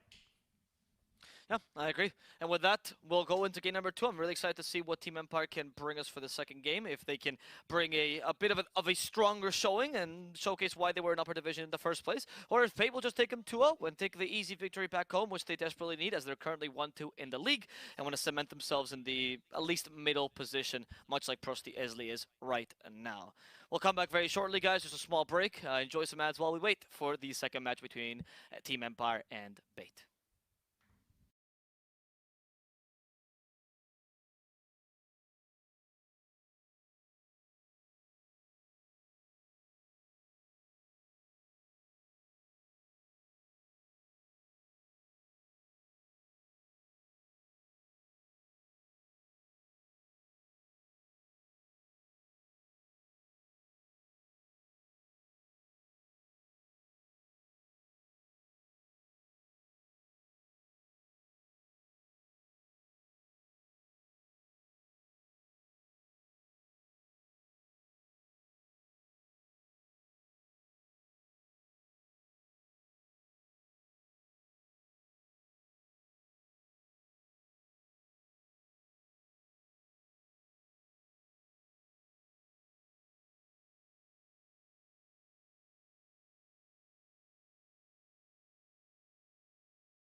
Without further ado, let me introduce my colleague, Mr. Avo Stats. Hello guys, before match number 2, we're going to look at the top 2 heroes for the teams, okay? It's quite some simple statistics here. Watson, we have seen him previously on the Morphling, also a pretty big ranking player as well.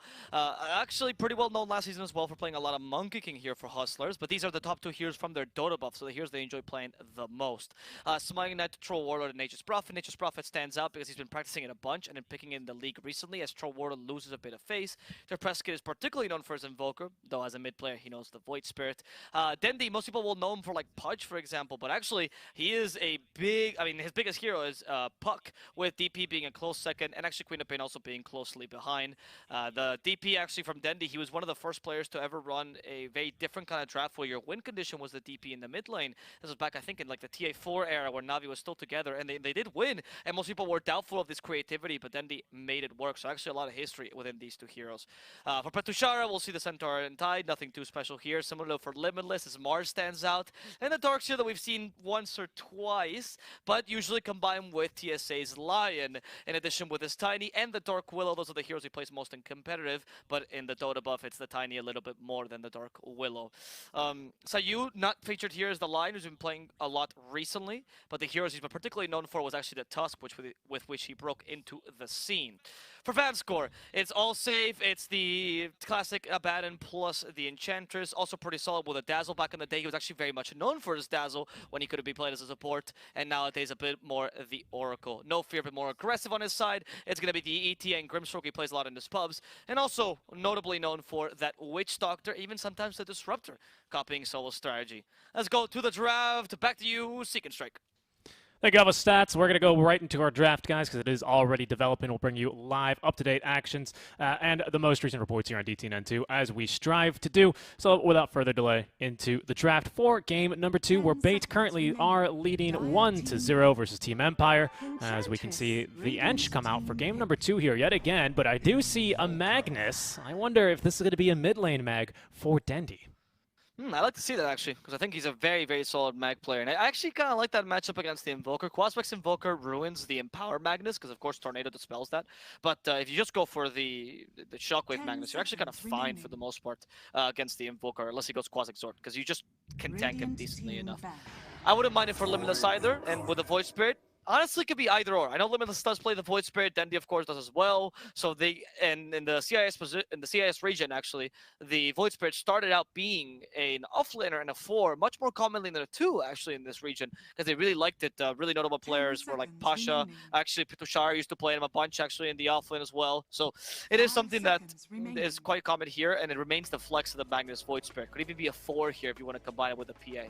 I like the draft actually a lot by Bait, though Team Empire went for complete comfort picks. The Invoker by the Prescott, probably his best hero. We talked about Sayu's Tusk, incredible. Literally the hero he got known for. The combo of Tusk, Snapfire hero Vanscore has been playing a lot recently to replace the old Rubik he used to play.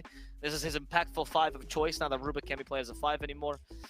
The only thing is there's not much of synergy between Empire's draft right now. You don't have any catch to make sure Snapfire and Timbersaw can deal damage, or a combo with Cataclysm, or really anything. They're just good heroes alone. That's true. That's true. I think like the Tusk Snap Timber work together really nicely in the early game, but I do agree with you. Like once we start getting into more formal team fights, like, you know, what are you going to do against an RP? What are you going to do against a Void Spear kind of jumping your backlines? It's harder to string those things together outside of the lanes. I will say I do like their chase potential a lot. I mean, of course, Timber, once again, dispatches of Enchantress, sorry, no problems here, so it's going to be a bit more, again, of a difficult game for No Fear, especially because of the Aghanim Shard. It gives you great chase potential on the Timber. It's usually, what, like a 3rd item-ish on the Timbersaw, assuming he's having a pretty decent game. Versus a PA, it's not the hardest of lanes for him. Does need to be a little bit careful because the Eng can always slow him to a crawl and put him in a bit of a weak spot if he doesn't have enough points in the Timber chain.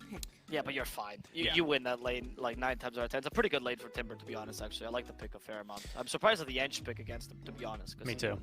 She doesn't do as much against them. I think maybe the Ench pick is just to make sure you can slow the Tusk with Enchant, either with the Enchant or an Enchanted Creep like the Centaur Conqueror, to make sure you don't get too much damage out from Tag Team. First Blood potential, though, is really, really insane from Team Empire. I will say. So I'd be a little bit shy of contesting runes right now for bait if I don't get an early level 1 ward down in the mid lane especially, because I mean Snapfire of course doesn't proc on the tag team, but it's a lot of damage regardless, and of course the Blightstone and the minus armor do help and get factored into the tag team bonus damage. Oh, that's very true, actually. So that really helps out with the early game harassment, which I think Empire's going for, right? Like strong lanes to counter the Enchantress, and you nullify that pick. Oh, I just talked about this, actually. Lovely. A pick that Nofir is quite known for, which is Disruptor, but could also go for TSA here, as TSA specializes. I didn't really talk about it too much in the segment, but TSA does specialize in ranged fours very often. So in competitive, he's known for Dark Willow, he's known for the Lion, like that's the heroes he likes playing. So it wouldn't be crazy to see Disruptor. I actually love this bait draft. It's a really solid draft. What happened between last time we saw them and now? These are really solid drafts. I like this draft. Of course, I like this draft overall. I don't like these 5 heroes picked together because I think they have weaknesses against a certain draft, but Team Empire don't have that draft right now. And so I do agree with you. I think this is a good draft against what Empire have currently. They are very, very shy on casual lockdown, is kind of my concern. Glimpse is always really nice. Void Spirit has only enough lockdown for realistically 1 person. Ench in the early game will suffice, but then it's all going to be on this Magnus, which may be in the mid lane still, I think, with this Void Spirit potentially going into the off lane. You don't think Disruptor also can count as that kind of team fight here with Static Storm? Yeah, but again, I mean, that depends on Team Empire kind of having poor positioning for Disruptor to really shine. He can force it, but only onto 1 person. And this game, it's probably going to be for the Timbersaw or the Troll Warlord. Hey, we just thought, honestly, doing this after the segment feels so informative now. Yeah. The Troll, one of their comfort picks as well for Team Empire. I know they've tried to play it less, like Troll's like their drug, and they go to please, no more Troll. Just one more troll game. Just a cheeky troll game, okay? And I think it's okay for Team Empire. I just don't see anything from this draft. It's a 4 protect 1, but with much less synergy than last time. Just strong early, decent mid, troll wins you the late. Yeah, I would even dare to say we need to be super fast for Team Empire, because I think like if they ever lose momentum from this game, I don't really see how they come back into the game, especially with a Quaswex Invoker, right? He's not really meant... I mean, how many times have we seen a Quaswex Invoker fall behind and then just kind of do nothing until he gets an Ags and casts 1 Cataclysm that also does nothing, and then they lose the game, right? Yeah, like, I feel like we do need to have a really good start. I think given that, Team Empire do have a really good draft for this. Troll Warlord, I feel like not really going for Battle Fury too much these days. Would prefer something like the Maelstrom, and I think this game with the PA, it's definitely justified. It's an offlane mag, by the way, so it's Dendi taking the Void Spirit into the mid lane versus the Invoker. But I think it suits him, because I don't think it's worked for Dendi. It's not a hero he's unfamiliar with. But I'm predicting a bait victory here. I think so long as they don't really get caught up, much like last game, how they played last game, as long as they don't get caught up into taking these early, frankly, unnecessary engagements for their lineup, I think the PA is going to be able to carry them pretty easily to a late game victory here, especially because you have really good picks for this Troll Warlord. So even if he does get really fat, Disruptor can kite him out super well, Dendi can kite him out super well, Enchantress to a lesser degree in the early game can do this, Limitless, and of course PA. Like I think this is a really solid draft from bait. I almost okay. I'm gonna stay on the fence, but I'm gonna lean towards the bait side. I do agree that the bait draft is pretty solid, but the ease of the Timbersaw lane with the Enchantress pickup and the PA, right? In addition to the fact that they have a really easy lineup to execute with a ladder, could mean an Empire victory just off the back of Petushar's Timbersaw. I would often say that Petushar is the more consistent and most solid player at Empire's team. He makes some incredible plays, and I feel like giving him a hero that can pretty much decide the game like a Timbersaw is quite game-breaking, especially when bait made no attempt to try to deal with it, right? Yeah. You don't really have like a mid-game power spike that will kill the Timbersaw. Yeah, Static Storm is nice against him, but if he already has Directive Armor, he'll survive a Static Storm easily. So that's true. It could be Empires. It could be Empires depending on Petushar's lane, though. It is a good Timber game. They've got Dendi to kill him. That's the one thing I would counter with, right? Dendi can potentially get through those. Well, he can't get through the stacks of Reactive Armor. I think if he's at full stacks, just tanking the mid waves, like we see a lot of Timbers do in the mid game, I think they just let him be. Yeah, they are going to struggle. But if you can catch him, like moving from camp to camp, maybe only 5 or 6 stacks on him, I think that's where you go for it. It's that level 15 talent that you actually highlighted, I believe, in our broadcast yesterday that I think is going to put Timbersaw really on the map here, and I think that's Team Empire's best chance not to quite end the game, but to definitely take control here. As here we go for first blood. Vanscore is going to kind of bait him around. A lot of level 1 damage, though. Oh my goodness, Dendy with a 5-man Resonant Pulse. There's a big shield there, but it's going to be No Fear dropping first to the likes of Smiley Knight. TSA gets the return kill onto Vanscore. It's going to be a 1-for-1, but of course the first blood bonus going on the way towards the hard carry Troll Warlord. Good start here for Team Empire. Of course, of course. The Tusk pick actually helps the level 1 engagement by a lot, you know, so the combination of tag team plus 5 heroes, even if it's not the best combo with little Shredder, just a slow is good enough for that, and as we mentioned, the Blightstone. So I think Empire knew what they were doing a bit better in that engagement. It wasn't too bad for bait either, because of a lot of area damage, and they ended up even getting the bounty rune at the end. Honestly, they should be kind of happy for what happened early. It's not too awful. You know what, I really like this game actually for the Troll. I actually would like to see an Axe build. The Dispel of Power, dispels himself with Thunder Strike. I see a lot of good offensive dispels and defensive dispels here. Oh, like this one, for example. If only I had a dispel right now, because my Knight is struggling. Vanscore coming in, only with a little Shredder, but Vanscore's like, get out of my lawn! As bait leaves finally. Yeah, I always love it when like the grandma shows up for like Dota, you know, the Magnus is hitting people with a giant, basically club, you know. Enchantress is yeeting spears around. We've got like a magic man conjuring the weather, you know, and the Disruptor PA's a sick assassin, and then there's just gun for Snapfire and Sniper. Especially with a current build, right? Which is, what should I want? Magical cookie that stuns people? Massive shot? Yeah. No, gun. Nope. Gun. Fast gun. How about Gun Go Burr at level 1 for me? Thank you very much. Yeah.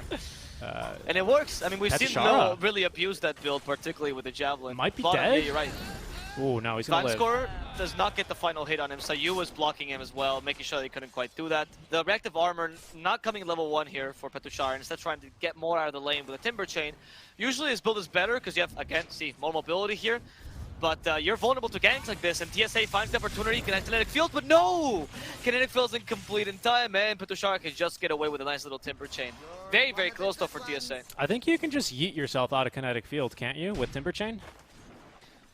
If I'm not mistaken. I was assuming because he casted it there, they would just stop you. Because I assume now you're making me do it. Because I mean, that's what I thought too, but now seeing him do that, I thought that, you know, what was the plan otherwise? Yeah, I agree. I agree completely, actually. Especially because second point not in glimpses, I feel like a little bit rare. We're going to be trying to use Kinetic Field here. Could be nice versus the Tusk again, just being able to zone him out, make tag team a little bit more useless. But because the way that Kinetic Field is coded... Oh, yeah, you're right. You are right.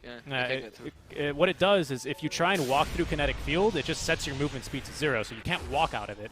But there is that bug where you could be forced out of it backwards with Hurricane Pike.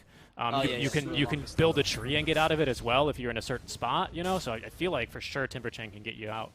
I thought that too, but seeing him build it, I was almost certain that I agree. It was gonna stop, I agree completely with you. Because he seemed, I'm gonna trust the pro player over my own knowledge. Same. But I guess no, he was not right indeed. You cannot get, you do get through it. So Timber Chain will save him from getting field every single time. And that's when we question, as you said, why not glimpse level 2 to just get the kill potentially, right? I mean, it's very low, really low cast range. Top lane. You might as well get it. Yeah, you see an opportunity for Smiling Knight. I don't think you can really kill him. We did go for the Shockwave build in this lane, which I love. This is the build. Limitless, listen to me. I like this much more than the Empower build. I think this is going to have a much more impactful Magnus. Yeah, and Dendy actually here with the point and dissimulate is managing to dodge a lot of these EMPs. Of course, not only saving his own mana and a bit of his HP pool as well, but mostly it's going to be denying Depress Kit on the refill of mana, as Vanscore will be caught out top lane here by the Shockwave build. It looks like this time around it wasn't actually even a creep. Last time it was the Centaur Conqueror being put to good use here by Vanscore.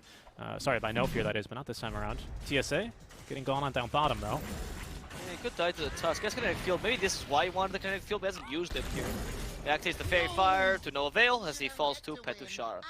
It was just to cancel the Tusk. That actually makes a lot of sense, actually. Just to try to cancel him. I mean, he didn't do it here, but yeah, I can see the logic behind it. Yeah, that's what I was thinking as well. Mag top lane, Limitless putting himself in the line of fire to make sure No Fear does not get killed there by Smiling Knight and Vanscore. Found himself in a bit of a tough spot. Healing Salve will get him basically to full HP. It will, actually, because not a whole lot of HP on Enchantress to go around.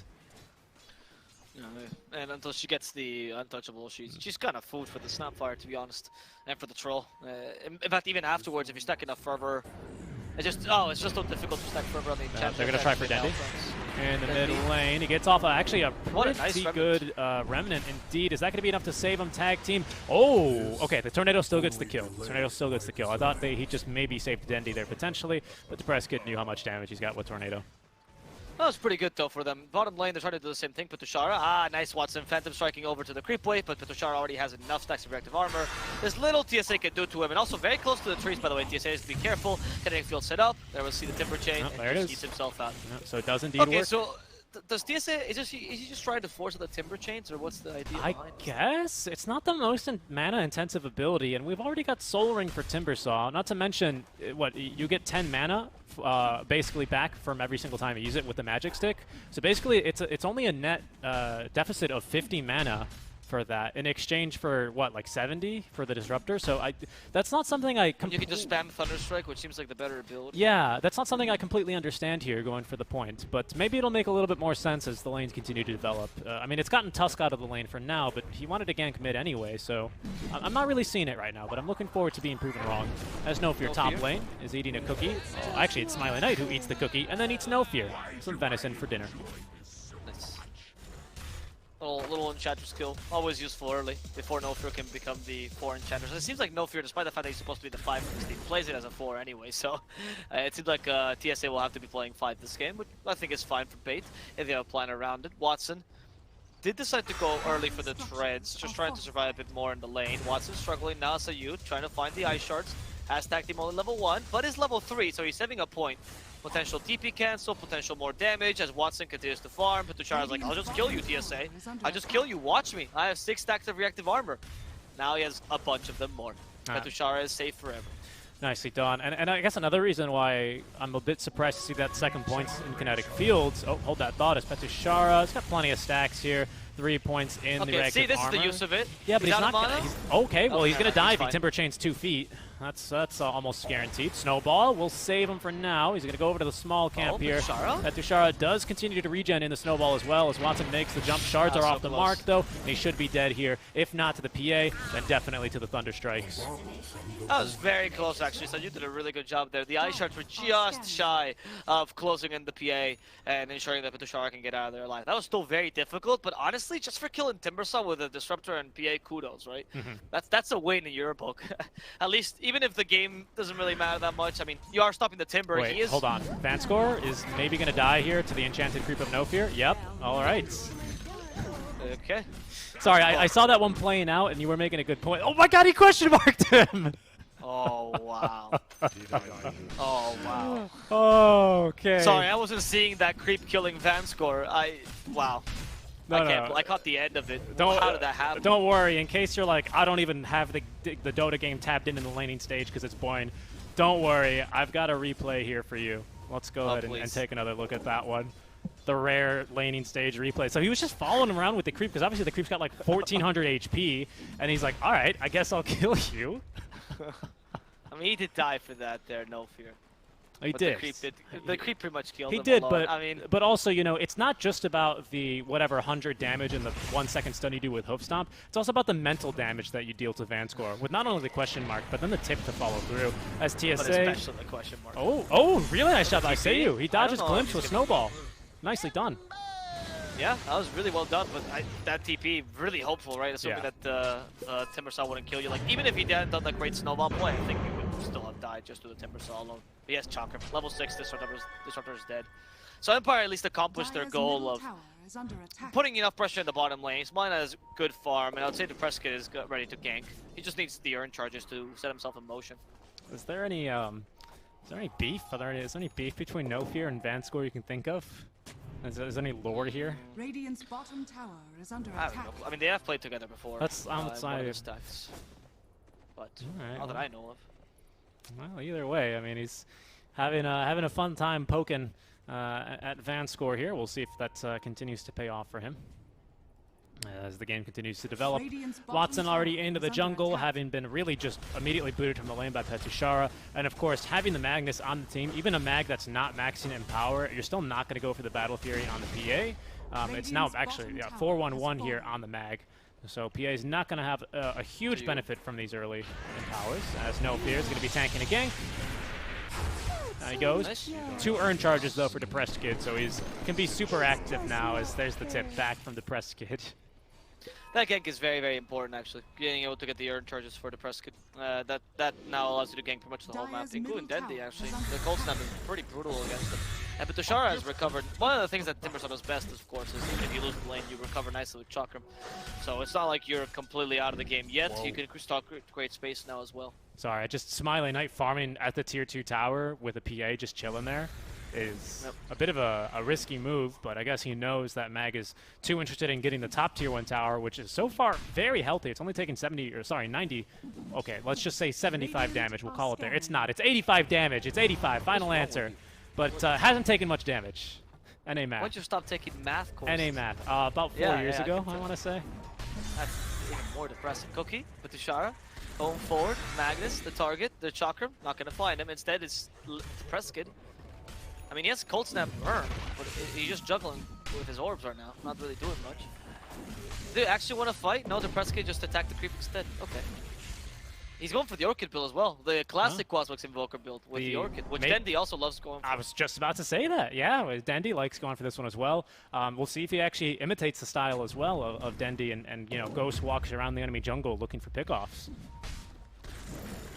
That's kind of a bit of an older style. That's the old way it was built as well. Yeah. Like it was just like, I want to play Clinks, but Clinks is not available. But you so I'll play Invoker instead. Actually, very true. I want to play Clinks. It's so similar because the build-up was also the same, except before you didn't even go for the. No, you did go for the Urn. No, yeah, you're totally, because it gave you the 1.5, I think, back then. It wasn't 1.8 because it got buffed kind of recently because everyone was going Falcon Blade and Ice Frog's like, stop doing this. Build Urn. It's still a good item. Yeah, people were building Witchblade on the Invoker. It's like, stop! Witchblade is for witches like Pac! Alright, Tushara trying to fight No Fear. Oh, instead, they actually catch up to TSA. There's the MP, kill off TSA. No Fear, at least slowing down Tushara. With the Cookie, they actually combine all the spells there to turn her into a nice little venison fillet. Yeah, very nicely done indeed. And that Tornado actually on the mark to have caught Limitless if he wasn't TPing already. Of course, he was already out of dodge by the time that Tornado was going to hit him. Dendy with the haste rune, just trying for a kill in mid lane. We've got Cold Snap invoked, but he's going to go ahead and back away after seeing Seiyu. Smiley Knight actually does connect on a root, but we still have a little bit more mobility for Dendy left. He'll be totally okay as he gets a bottle refill, courtesy of TSA, who does actually not refill the bottle. He must have not TP'd from the fountain. That's a bit unfortunate for Dendy. That was the biggest JK guys play I've seen in a while for Dendy. Going in to try to kill the Presskid and just immediately running off with a haste rune. Like, I guess he's training space by doing this. I mean, he's not wasting his time too much. His farm is okay. Dendy usually plays a very sacrificial Void Spirit though. I think he's going to let the Magnus take over in terms of farm because he's going for a very greedy build here with the mechanism. Yeah. Yeah, it doesn't farm very well with mech either, compared to going for something like the Echo Saber, or sometimes I want to say Midas on Magnus even.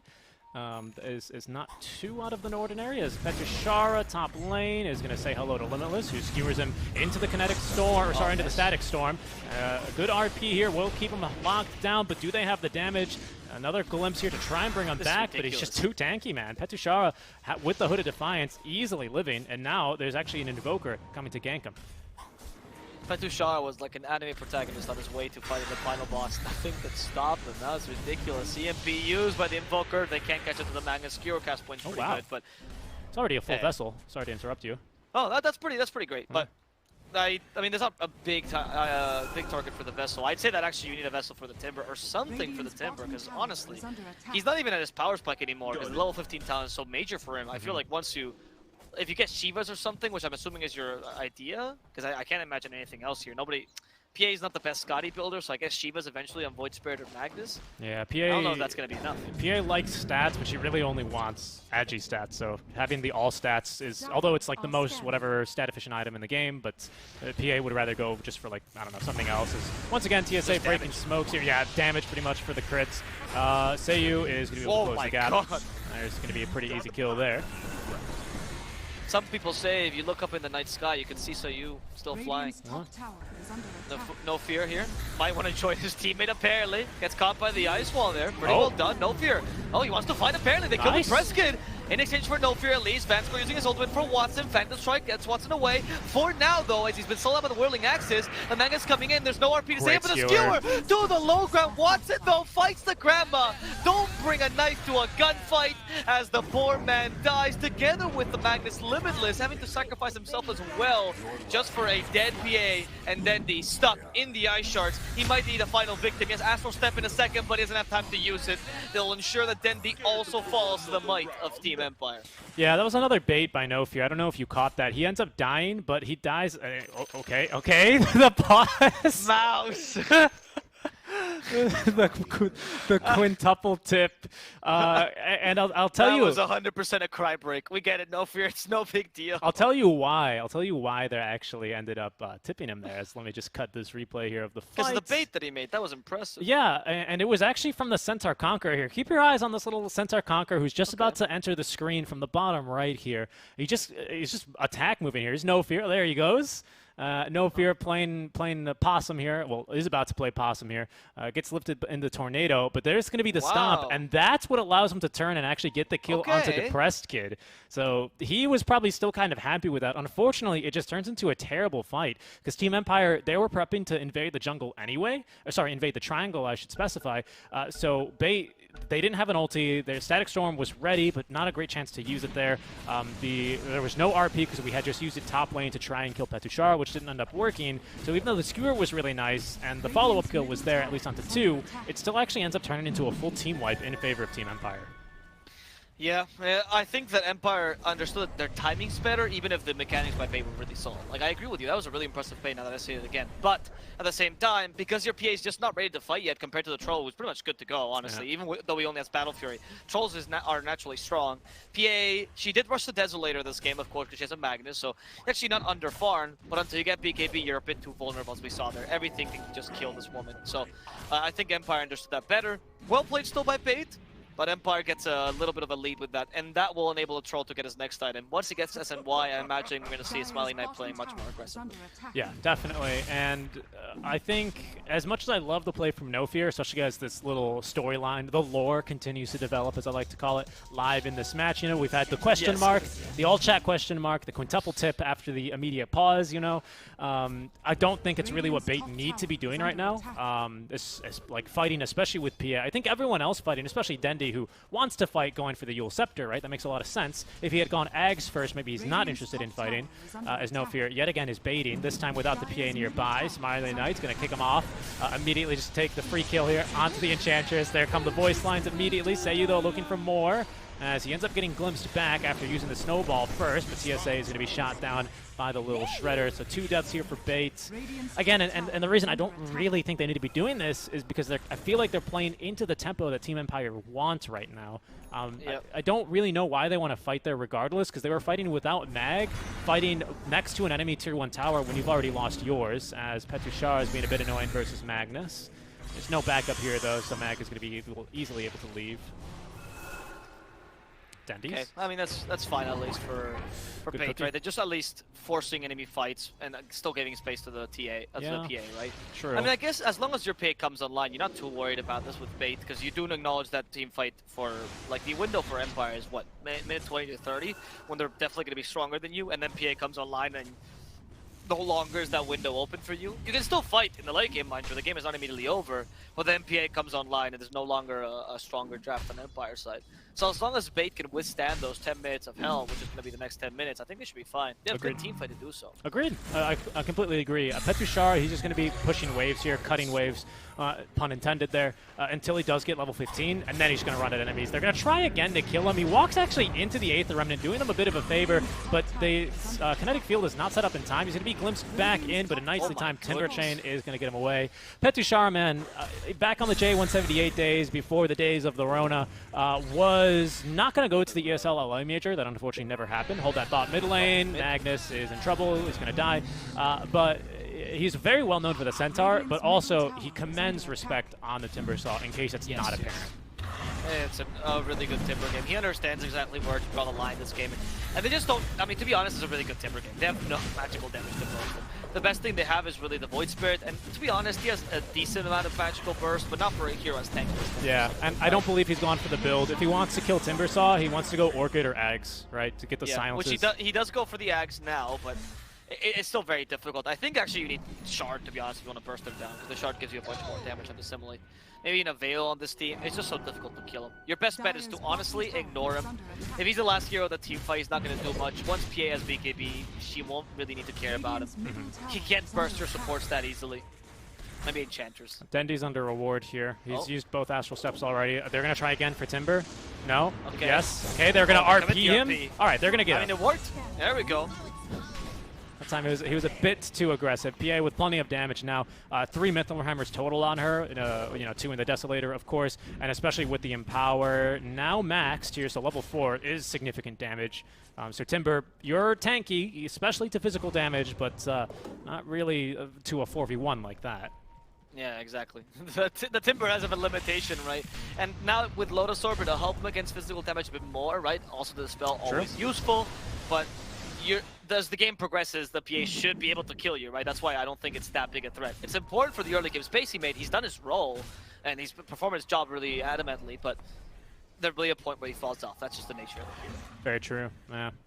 No Fear is going back to the same build as last game, by the way. He's already got the Dragonlance completed, so he's just looking to be more early damage, and I'm not against it, to be honest, because if he tries to play, well, one, obviously he's not going to go for the mech, considering Limitless already has one, but if he even wanted to play that style, it's a terrible game to do it, because we've got no lack of magic damage. Timber kills you instantly, Troll kills you instantly, Invoker just completely owns you, so at least he's like trying to do something this game, and I commend him for that. It's not going to be easy, because again, he dies to literally everything, especially after the all chat question mark. I think there's a big target on this deer, but you know, he should be able to do some damage at least with this item. I don't love this game. I didn't go for. Oh wait, actually, there's a fight happening. TSA has Static Storm. He's to use it immediately if he wants to use it. Doesn't want to use it apparently. As Dendi does TP in. I don't think this is a fight you want to take though, Bait. No, yeah, in fact, but Tushara, he did catch BKB. Watson, has a BKB available. Watson will just Phantom Strike. The Magnus walks in though. He didn't get the memo. Limitless. He wasn't aware his team was going to leave. Nice little play there with the Ironwood tree there by Tushara to guarantee the kill on Magnus. Okay, not great here. I was actually going to say, by the way, that on the Enchanters, I'd love to see a solo quest this game, particularly because they've got Thunder Strike build. I feel like everything with PA, this game is much more valuable than last one. Last one, okay, it's a nice build. This game, it's hard to understand why you'd rather have your own damage when you're kind of food for the Timber compared to letting the PA destroy, which seems to be your game plan. Yeah, that's a very fair point you bring up, and I think No Fear, he's going to double down, so, you know, again, I'm going to commend him for this, because he's not at least doing halfsies, which doesn't really lead you to do, you know, good at anything. I think Dota, you got to be, I think you got to go all out in Dota, because if you don't, then there's other heroes that do your job better. Flying Knight, Static Storm. Is that Aegis? BKB does not. Has Aegis though, yeah. Aegis, I mean, that's Aegis have 2 minutes left on it. I guess if they leave in time and they don't lose anyone, this is a decent win for Bait. The Tushara wants to, of course, follow this up. They still have an RP. Using it just for the Timber seems like a waste, but the Magnus also in trouble. Has a mech still to heal back up, but with the Spirit Vessel, he won't heal too much. That's why he's waiting for it. He has to use it towards the end. Not going to be enough healing. That's going to be Limitless dying. In addition to No Fear following him to the grave. Empire taking down the 2 heroes only for an Aegis, which, again, had 2 minutes. Decent, but definitely not worth your Magnus. Yeah, it's definitely not worth it even if they RP there, because obviously he was going to live. He recognizes that and doesn't end up wasting it. I actually think that's not that bad. I think losing a tier 2 tower is definitely the worst part about it. They should have been very clear and just, hey, we are going to take Aegis. We are going to run the hell away. Because it looked like they maybe considered trying to get the second life as well and very quickly decided against it. But that split-second decision, or lack of decision, I guess, it kind of, I think, turns that into a bit of a win for Empire, getting that top tier 2 tower. Now they've got a lot of control over the triangle, and even though we do have a late-game PA that's got a lot of potential here, it's a good Sunstrike for the Press Kid, lots of trees cut down, but not enough mana for Yules. Not enough mana for Yules. A little bit of a mistake there for Petushara. To cancel the TP of Dendi. We need space for the PA to farm, and if you give up kills and fights like that lead into you losing a lot of map control, then the strategy just doesn't work.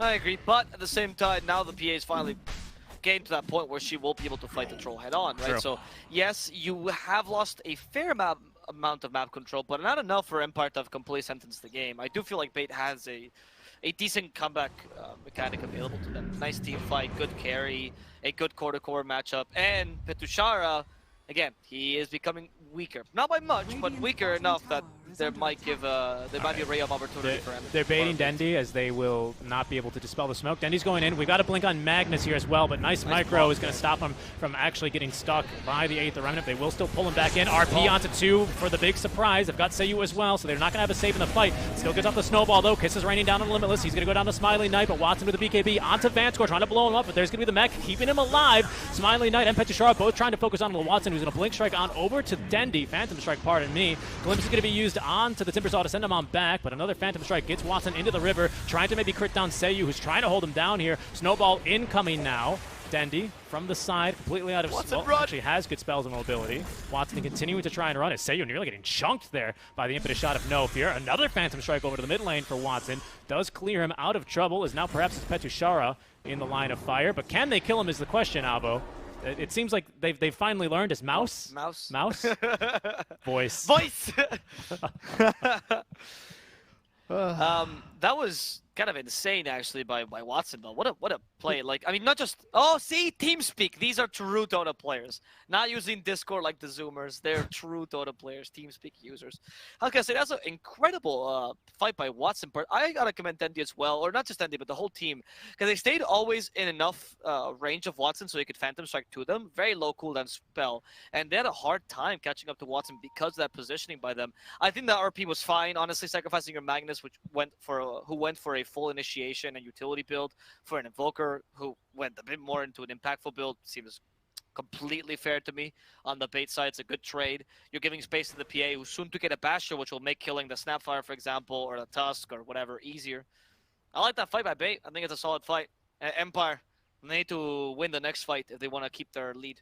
Yeah, I agree with you. Watson really highlighting the strength of a BKB here, especially when they do kind of lack a BKB piercing catch. Really, it's going to be up to the troll eventually to get a Basher or something online, but even that's going to be delayed because if he wants to kill PA, he's going to have to get that Monkey King bar first, as we can see that queued up already. So it's not going to be straight into the Basher. Pardon me, like I think Smiley Knight would like to usually build on the Troll Warlord for the independent catch. So yeah, a good fight from Bates. Nice job on the position from Phantom Strike. Seiyu buys back as well for that, so it's a 3 for 1. Sorry, pardon me, in exchange for only the Magnus. Exactly. I think that's the kind of plays that honestly Limitless should be making. As long as you can find the Invoker, sacrifice yourself, it's fine. It really isn't that big a deal if you die here, because of the space that you're also giving Dendi here. And the MKB is a fine item for Troll as well, so I don't think he's too sad about deviating for this item. But compared to other heroes, right? Like if you get an MKB on the Terrorblade, that feels awful. Definitely, yeah. That said, though, you're right about the Basher combo, where this would not be the usual build for the Troll. It's really just to deal with the PA. And the PA with Basher should be able to kill almost everyone except for Timber, maybe, who's still godlike. Yeah, we need probably 2 ultimates at least for Timbersaw to kill him, so which is really just the 2 of them, right? Static Storm and RP is not really much of an ultimate. I guess maybe if Dendi gets both Astral Steps out, he's got a chance, but it's very hopeful. They really need some big ultis, big lockdown on Timber, or just ignore him like they did in that fight. Yep. You know one thing Watson could consider, unless he gets caught out here, as a big AB, so he can still run out. Walrus punch for now. RP to cover him. They want to counter Nishi with this BKB, and they kill you first. Then a snowball lost. Skewer to prevent the Trolls. Static Storm is well to control him with that field. Not going to come out until later. Smiling that already has his BKB. They're trying to kite him for now as TSA gets rid of Petushara in the backlines. Watson does finish off the supports, but he might die himself to the Spirit Vessel. Needs to learn to survive. The Prescott tries to get Sunstrike. Watson goes the right way, actually, but his TP is on cooldown. They just want to give him more time so he can survive. Dendi doing the same thing with Smiling Knight. Thanks to the Astral Step, he's going to live for now. Watson the Prescott knows. The Prescott knows. The Cold Snap. Watson can't do much, just attack him, but has no lifesteal to help him. So that's going to be Watson falling in the end to the Prescott as Dendi did all of this dancing for nothing. Poor Watson still died They gave him as much space as possible, but he was caught in a really difficult position there. Yeah, unfortunately, he thought about running into these trees, but there was a dire creep wave in the way, and so he couldn't have just done that because obviously the blur would have been broken.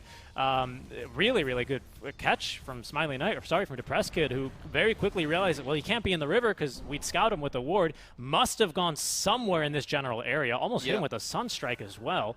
That's incredible. Yeah, really nicely done. And of course, shout out to Dendi, who just takes Smiley Knight for a walk. He took him like all the way over here. It was awful. Like, I think if Watson had chosen not to fight... Oh, what is that? Okay, I thought the Timber was going crazy.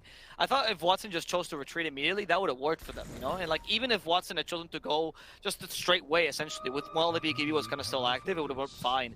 But they saw the opportunity with a great RP by Limitless. I think they went for it, and that was just not the right call, whoever made it in the team, right?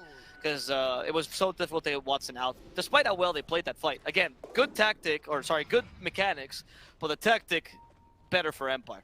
Yeah, I think they were sorely disappointed not to find any big crits in those first 3 auto attacks that the PA had into the RP. As okay, that was an aggressive Yule Scepter. That was an aggressive Yule's. Who was that? Was that from Dendi? Yeah.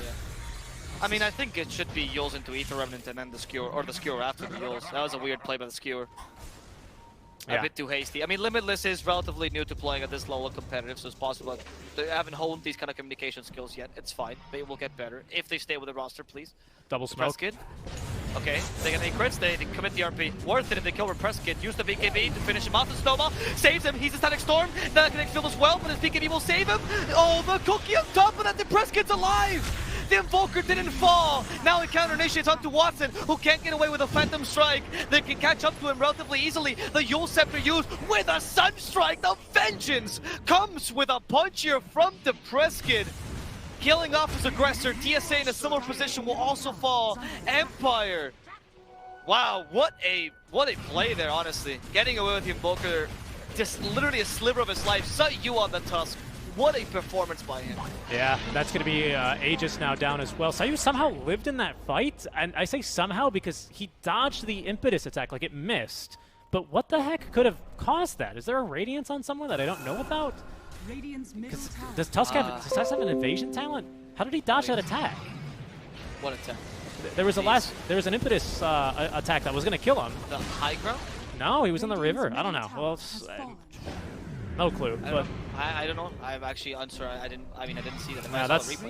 Yeah, well, we'll take a look at it here in a second, but it's going to be up to high ground here for Team Empire pretty much exactly when they want to, as with Aegis now, still actually now with the Aghanim Shards, we've got the Rampage ready to be used for Troll Warlord. It's got the same sound cue as Battle Trance, so we'll try and call that out as there is a difference. No fear. Oh, okay. They bring back the Timber Saw. They broke him. And this time they have the Fan of Knives, actually. A good way to deal with the Timber Saw. However, they can just keep him at bay. They use the Rampage for this, by the way, not the Battle Trance. Yep. And with the Guardian Greaves, Empire just heals back up. They're fine. Like, they just back off after this, wait for the next creep wave to push, stay in the triangle, push mid and top, and dominate these 2 lanes easily.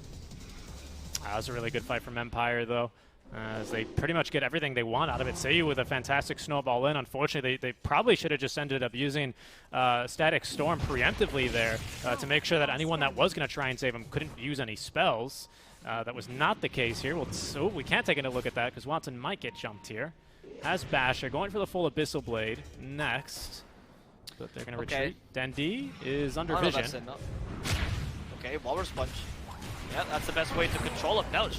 And the damage is incredible with Tag Team plus Troll. It's a really nice little combo to the mid game.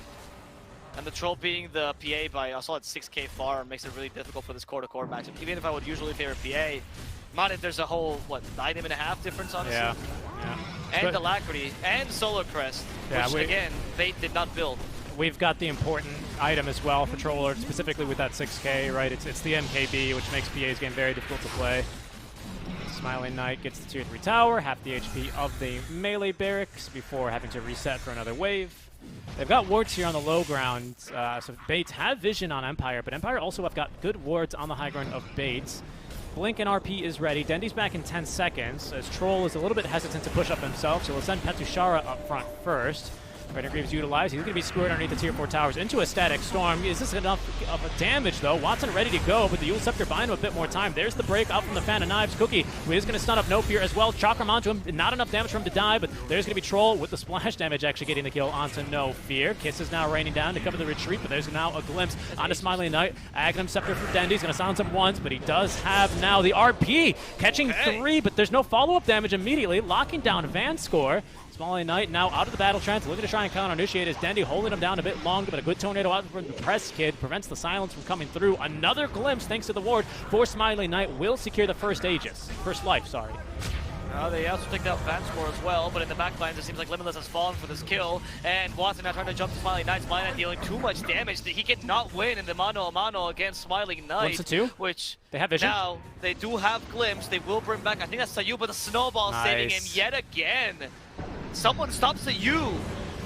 This man has literally nullified the Disruptor pick this whole game. And despite a really good RP, I was surprised Watson just wasn't in range as supposed to jump onto them because he just didn't do anything in that RP. Yeah, he didn't really react to it, did he? As I'll try and actually pull up a couple of replays of that because that was quite the fight. We'll go with this one. Yeah, I mean, it was a good initiation this time around. Again, with the Fan of Knives, they got plenty of damage, but the Yule Scepter, not having the Aghanim Scepter on the Disruptor means, of course, he can just freely cast his items as normal. Doesn't have the BKB, but doesn't really need it because that 2.5 seconds of basically a damage invulnerability was enough for Team Empire to kind of get a half-decent fight in there. And they almost tried to disengage once, twice, thrice, but brought back all 3 times by the glimpse of TSA. And again, that's these wards really coming into play here that are just kind of chilling by the bait emblem. I gotta give it to Watson, though, that the Fan of Knives there was absolutely huge. I think that ability is honestly almost got them back into the game with the Timbersaw, because they got rid of pretty much their biggest problem, which is Petushara with the Fan of Knives, because not just the break, it's also the percentage HP damage that it deals is absolutely ridiculous on the Timbersaw. So I mean, if there's anything that's going to help you bring you back, it's this. However, the problem now is how do you deal with the Troll? It has to be insane initiations by Magnus every single time, or potentially an Axe and Disruptor, which honestly at this point, just, by Shard, like buff your PA. I don't know why she has 0 buffs coming from her team, whereas the Troll has the deal, or has the Alacrity plus the Solar Crest. I get Tornado as a Dispel, but I don't think that's enough to justify that. They must think that Empower is good enough this game. I don't know. Like, I agree with you, right? Because we got the full Hurricane Pike on No Fear. He's basically out here playing back when position 4 is when, you know, you'd pick Silencer position 4, and his first item was the Force Staff or the Dragonlance, right? He's kind of bringing it back to those days of the Enchantress picks. Consistent in his performance for game number 1. He is dishing out a good amount of damage here, and there's not much else he can be expected to do on the Ench this game with this many counters, but I agree. Why not the Solar Crest? It's cheap. I feel like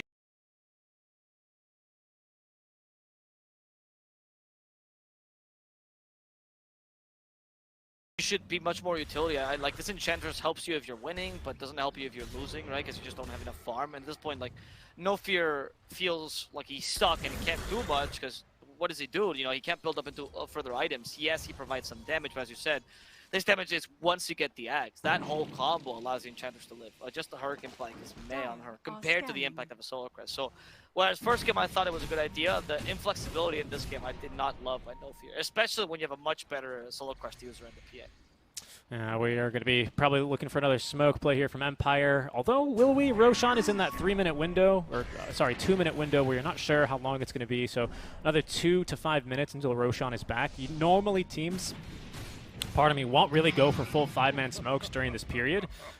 Team Empire are not one of those teams, as they will smoke as 4 and maybe try and make a play, surprising baits, getting them on the back foot. Dendy with a really good position here to be held, but I don't believe TSA will be as lucky, as he's looking to try and set up some vision. Seiyu has vision of No Fear, trying to jump in. That's Untouchable, making the animation a bit difficult, but yeah, they've got plenty of damage for him.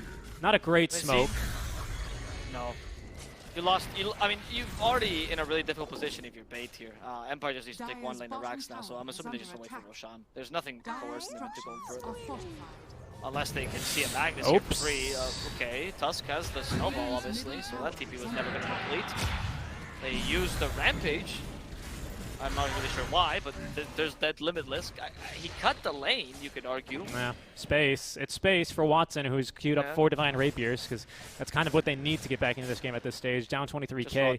They just need damage. Absolutely. They just need damage, and they need to get lucky on these crits, and they need Watson to capitalize off of the pretty good RPs that Limitless has been able to get these games. The RPs themselves have been well utilized, as in he's catching the right heroes. The question is, are Bait all on the same page about when this RP is going to happen, who to target, is Watson in range, etc., etc.? That seems to me more the issue, but actually Limitless without buyback is not going to be around here to defend these barracks. No, we're trying to break the tier 3 first here in the bottom lane, and it seems like without Limitless and actually without Watson as well, that's going to be Mega Creeps. Yeah, it's going to be Megas for sure, but that's Divine Rapier now for the PA, so it's something. Yeah. Okay, that's the last objective. Like, they don't need to wait for anything any longer. The Mega Creeps will do the job for them. And now cutting lanes is super difficult. I was going to suggest the PA Ags maybe, you know, because that would help you cut lanes, but not anymore. Not with Mega Creeps. Not with Megas, absolutely. And I feel like not with the amount of jump they have, Invoker could just kind of ghost walk up to you. Went for Shiva's. He's going to be going for the Sheep Stick next, though, and I think that's going to be the killing blow here to Bait if it doesn't happen off of a team fight, as they do find themselves now on the back foot. Second Roshan going to be taking a little while to respawn, just 1 more minute necessary. We'll have Aegis, of course, Cheese, and that Aghanim's Shard, if I'm not mistaken. Or is this third Roche? This is the third Roche. This is third Roche, thank you. I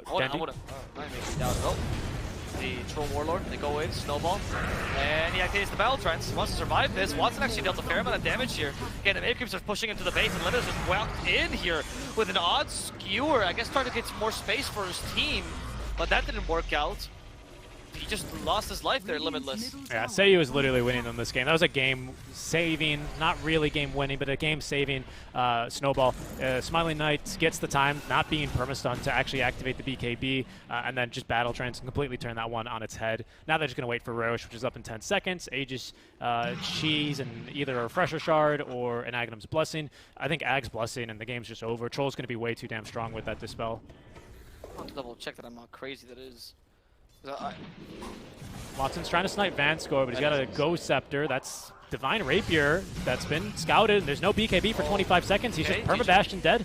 That should be GG, as they call it. And there's the tip on a no fear. The way to finish the game. I'm not sure about that game, honestly. I think that... I mean, the ending was very anticlimactic in general for Bait, but it's kind of what I spoke about last game, where I feel like Bait, 40 minutes onwards, they play like a really clean game every single time, and they actually make such solid decision making. But when they're losing, especially in the 20 to 30 minute mark, they seem a bit lost.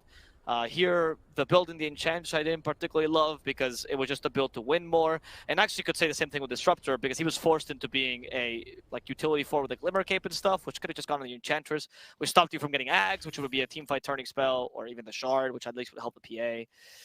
You had a Magnus PA, but it didn't look like anything as a Troll. They honestly seemed like they farmed at the same speed, and Troll actually beat her for the longest part of the game.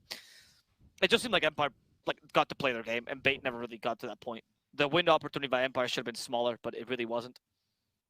Yeah, I agree with you there. Well, we'll bring it back here into our studio just to break that game down just a bit more. But I'd agree with you. It was Bait's plan. I think their best course of action this game was to just get the farm onto the PA and take it into the late game as late as possible. I think that early fight around the triangle kind of tipped things off on the wrong foot, though, especially the fact that they actually managed to get the PA in that fight really wasn't to the benefit of Bait and helped out Team Empire just kind of keep their foot on the gas. 2 kill attempts basically in the same spot versus Petushara that played out exactly the same. Static Storm plus RP used both times, and he was just totally fine.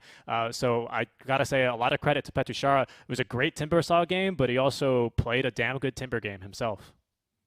Yeah, no, I agree. I think his playstyle was on point, but the draft in general is what, to me, really made Empire worked. I thought that the synergy by Bait was really nice, and I was hoping to see that in action. We didn't really get to see it very often, maybe once or twice in the team fights. Whereas, like I said, Empire has 5 good heroes. If Timbersaw gets online, this is relatively easy to play. Like, they don't have to do the complex things to make this game work, and that's exactly what happened to them. Troll was just online. There we go. How do you deal with a Troll? You don't.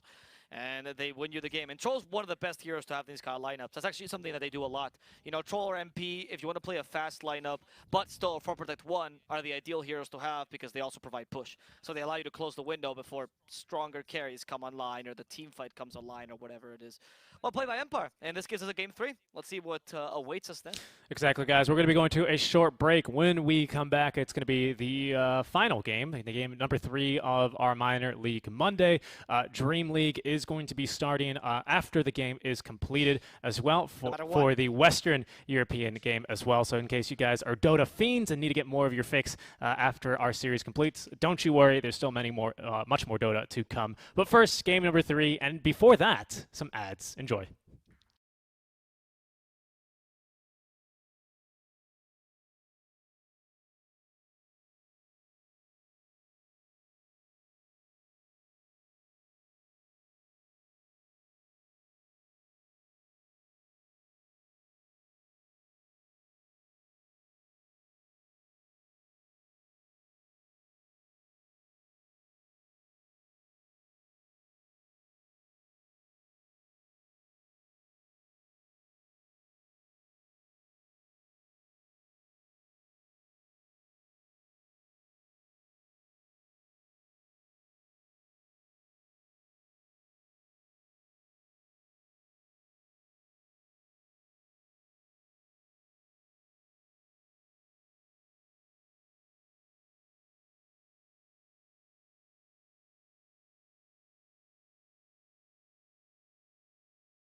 turns with our third and final game between Team Empire and Bait. Bait with a good game one, a long one, but a good game one that led them to a victory as Team Empire will strike back, the Troll being able to beat the PA of Watson. All down to this one. But first, we do want to bring you guys the fixture for the rest of the week, of course, as we are kicking off week number 4 of total 6, I want to say, here in the lower division. So a lot of dreams are going to be made or broken this week, as, of course, this is going to be the team's final opportunities to try and get into those TI qualifiers, which have no opens this year. To bring you guys that information, we have our statsman, Avo Stats, who is going to bring you all up to date with the matches we've got for this week.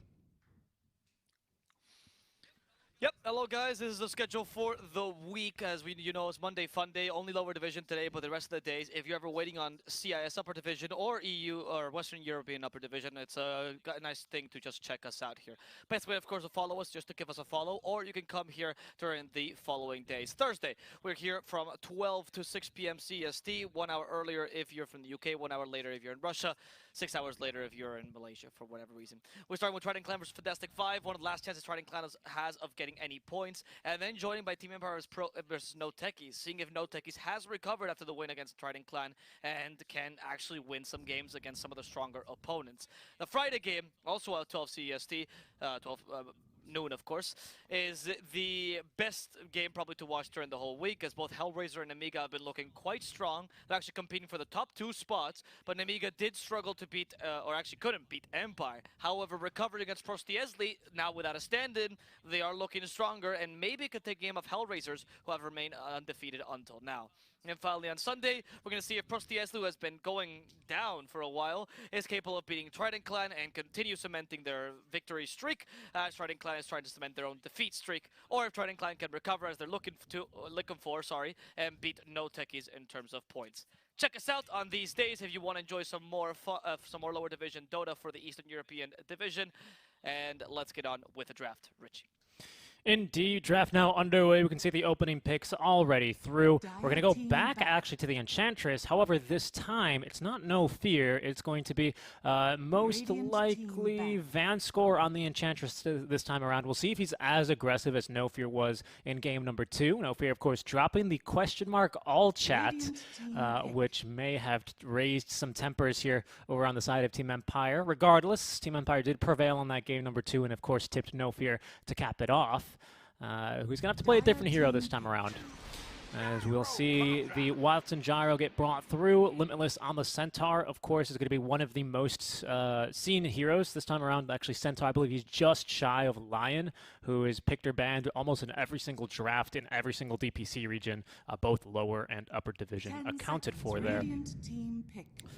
Juggernaut for Empire, pairing it with the Enchantress, bringing you a slow, which is one of the best level 1 slows in the game, along with the Blade Fury to potentially get some kills, even against a tanky hero like the Centaur. Not so likely, I should say, at level 1, but perhaps at level 3 with level 2 Blade Fury and beyond, you might see Limitless play a little bit more safe, keeping in mind that he could always get jumped by the Jug.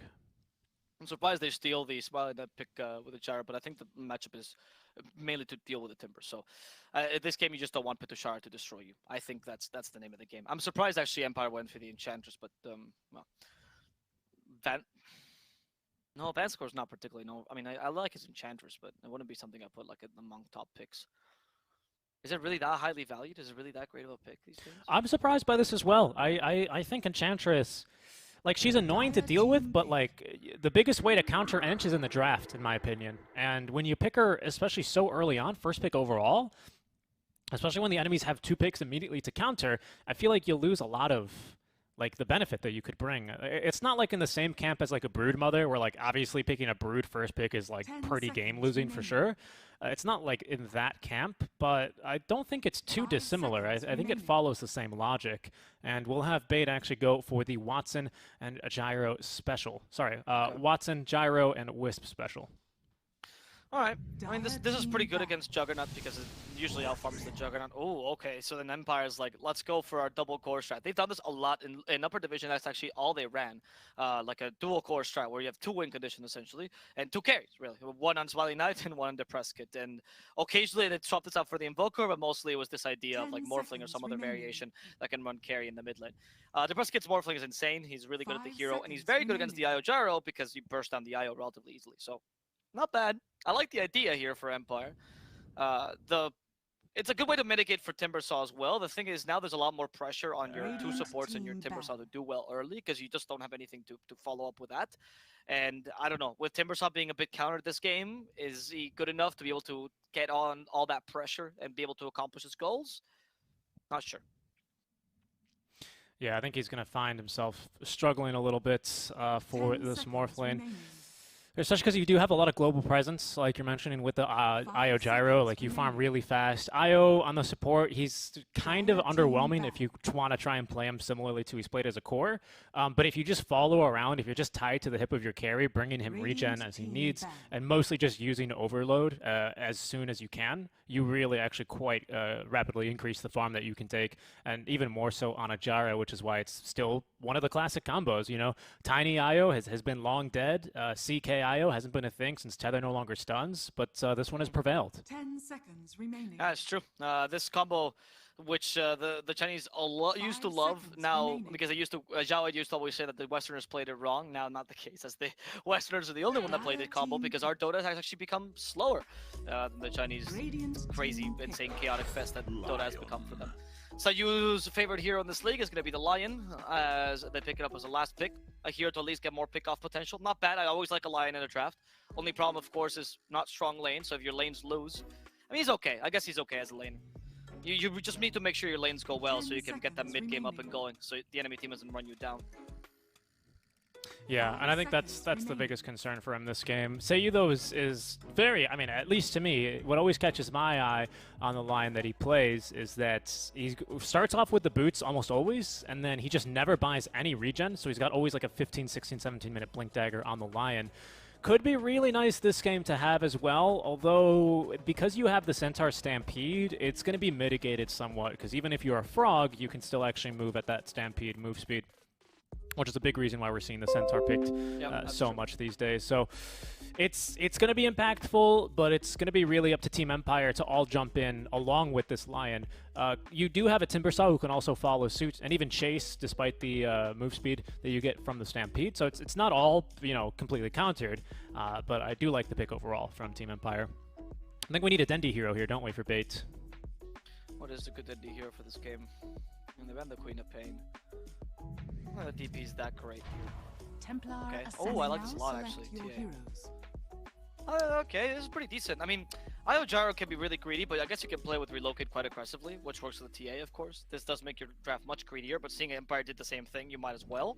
And TA is much faster win condition than Morphling, so if you play around her, it's pretty solid, as you can just finish the game before the Morphling gets online. She's quite great against Juggernaut, deals well with Morphling because she bursts him down. Sometimes struggles with Timber, but that's not the biggest deal, and similar with Lion. But also, once you get BKB, you burst down Lion. Yeah, it's a good pick. I don't mind this pick, actually. I think it's pretty solid.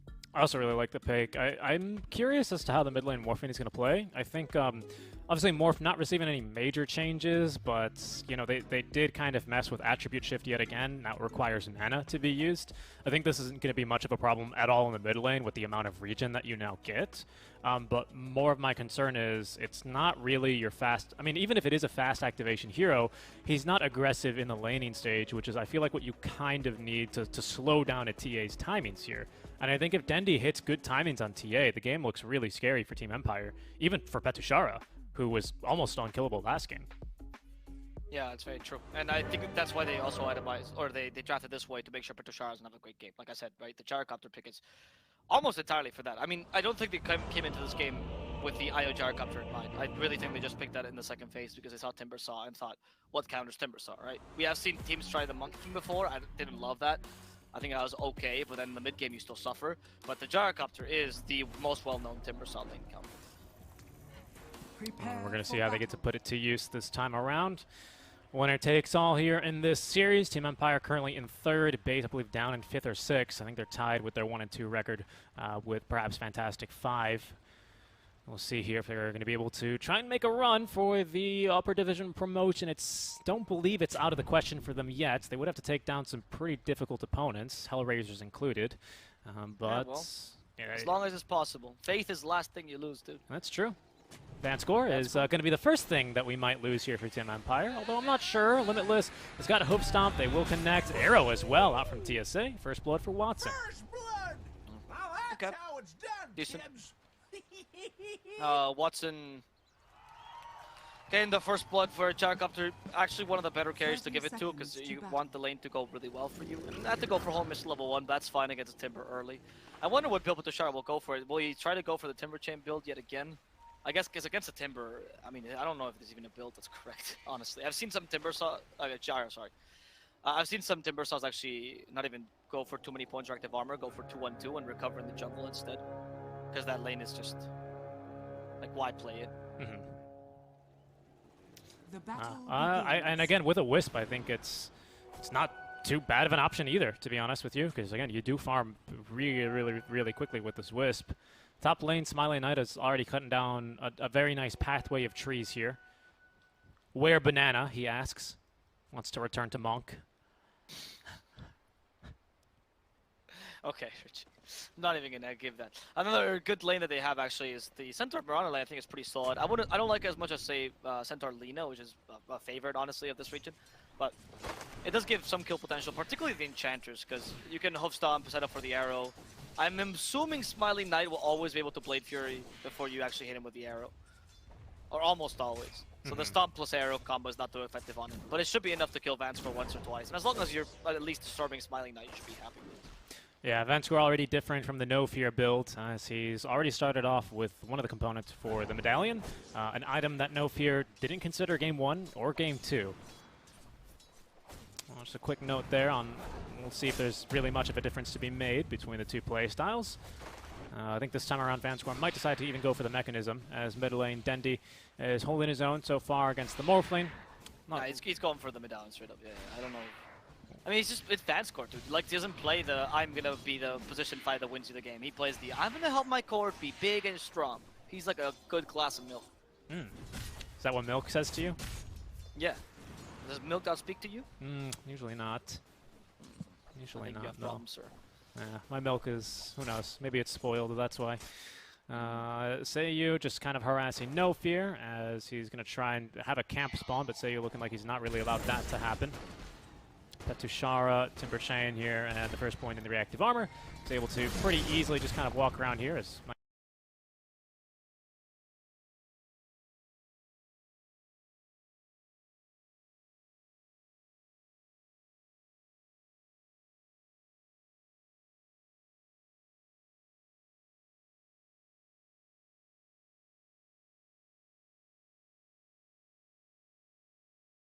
from Seiyu. He's used that one a couple of times. Now is completely out of mana. Needs to stick around to get level 2 so he can actually afford to stay around in this lane a bit longer and be a bit useful. Depressed Kid ought to have a bottle coming. Yeah, already a bottle. Even Morph lane mid laners now opting for the bottle with just how much regen it really gives you picking up the bottle in the mid lane. I wonder if Dendy's going to build one as well. He has, actually, for the TA. Yeah, I mean, it makes sense. It's a really good item for the TA, actually. It's a good bottle between refraction, right? So, always really nice. Can't be cancelled that way. Pitushara. There's the reactive armor level 2 now, so he wants to tank out Watson. Watson, I'm assuming, yeah, he's going to go for the Rocket Barrage build. Push Pitushara the lane. There we go. Now you Rocket Barrage. This is the play. Pitushara struggles against this. He has to get away. I'm assuming Pitushara might consider like an early bracer or something, and then immediately into the hood, or just rush the hood, depending on how bad he thinks this lane is going to go. Because with Eternal Healing from No Fear as well, because it gives him so much mana, you're always going to have mana for Rocket Barrage. That's really good. Pitushara's bane here. Exactly. That's a really good pull by Seiyu. I'm not really sure how he got it. It looked like No Fear actually contested him correctly to try and block the pull, but didn't end up working out. Yeah, plus we always have just almost perma-stick here in this lane. No Fear as well. Watson has already got 10-stick charge. He's got a big stick on the gyro. Now, as Limitless is going first item into the Hood of Defiance, he's not considering anything else. Depressed Kid just being as efficient as possible here. with the Water Rune and his 2 Bottle Sips back to full HP, just like OS Frog intended. Yeah, it's full healing as well. Headdress to start off with here for No Fear, so he's just here to make sure he heals Watson. I think this is like his punishment for game 1 and 2 for not building any support items. They're like, now you have to build only support items because we're going to make you play Wisp. This hero doesn't do much else on the support role. That's very true, actually. Maybe he's just in the dunce corner. He has a little cap on him. He's looking at the wall. He must atone for his sins of playing in Chattersoft Reader. Maybe. They gotta trust No Fear again. We've seen this combo before, but it failed for them, by the way. So I don't know. We'll see if this time it works out for them. Yeah. I feel like the response by Empire was good enough here with the Morphling. Depressed Kid with just a quick little adaptive strike into the strength to deny Dendi a bottle refill. Yeah, I saw that. That was pretty solid. But still, he is like the lane is going considerably well for the TA. Morphling is okay against TA. Bottom lane, by the way, we see Petushara stuck in the Rocket Barrage zone. We have Magic Stick, so Watson could follow up, but Sayu being nearby deters him from doing so. Honestly, for being this lane, Petushara is quite happy. He's, what, 19 last hits? Watson has 25.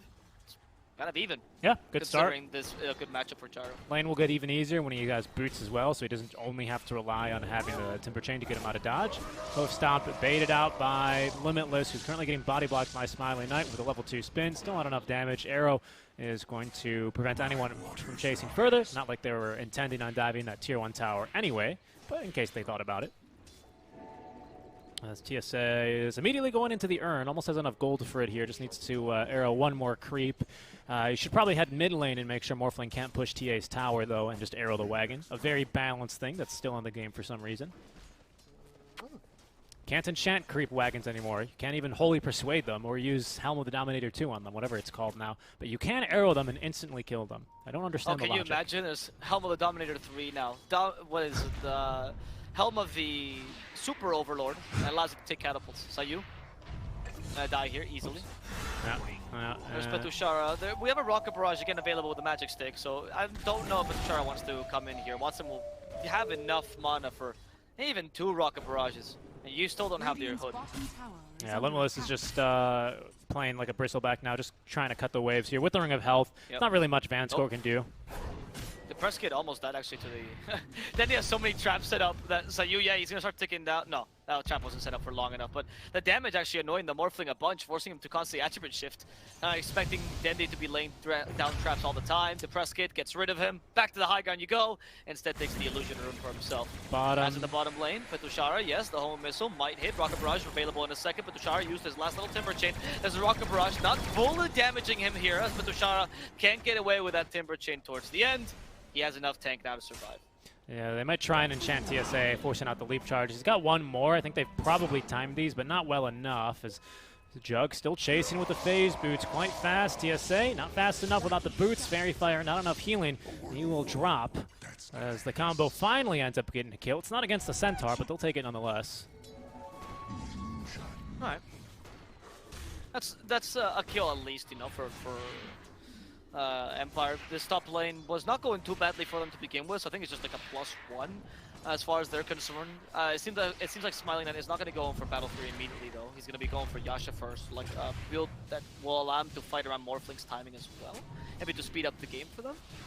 We'll see how this works out for them. The press kit is certainly, like, he hasn't cancelled Dendi whatsoever, and Dendi has a pretty free game as for now. Yeah, for sure. Last pick TA, I think it was a good one, and Dendi, of course, with over 2,000 professional games of Dota, has played a couple of TA games. In fact, he's Master Tier, so he even plays it in his pubs, enjoys the hero quite a bit. He likes playing Dota in general, so... I think that's a safe assumption to make. I think most heroes, for Dendi, like, how many heroes do you think he has Master Tier for?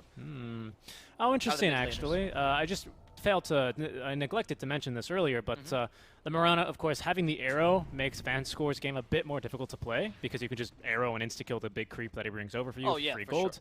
Sure. So Vanscore, I think that's the first creep I've actually seen him enchant. Normally he's been using it aggressively to try and set up for kills with the spin, but yeah, so that makes a lot of sense. Again, that's another weakness of first picking the Enchantress. You can very easily counter it with just a support pick, as Dendi will deny the haste turn away from the Morphling. Nice play there. And we do have a little bit of a chuck from Petushara. Watson continuing this with the Rocket Barrage. Got him. Watson, though, low on HP, has a Fairy Fire, however, Vanscore joined in as well. Impetus can only really launch one for now, and it seems like Watson will be able to get out of here alive. Top lane, we see Omni Slash for the Centaur, and without the help of the Mirana, nothing to actually mitigate that damage. It's going to connect onto the Press Kid. In trouble with the meld, they'll be able to finish off the Press Kid, and that's going to be 2 kills going the way of Bait, 1 kill going with the way of Empire, action in all lanes. Yeah, action on all lanes, which is pretty normal, especially when you end up making a rotation anywhere. They scouted Seiyu bottom. They saw Vanscore as well, was not present, so they make the play bottom. They react top lane, but Bates, bringing the numbers mid lane, are able to get a surprise arrow there onto the Morph lane. Nice pick off there. He's going for stats, by the way. First item Dragonlance so far for the Morph lane.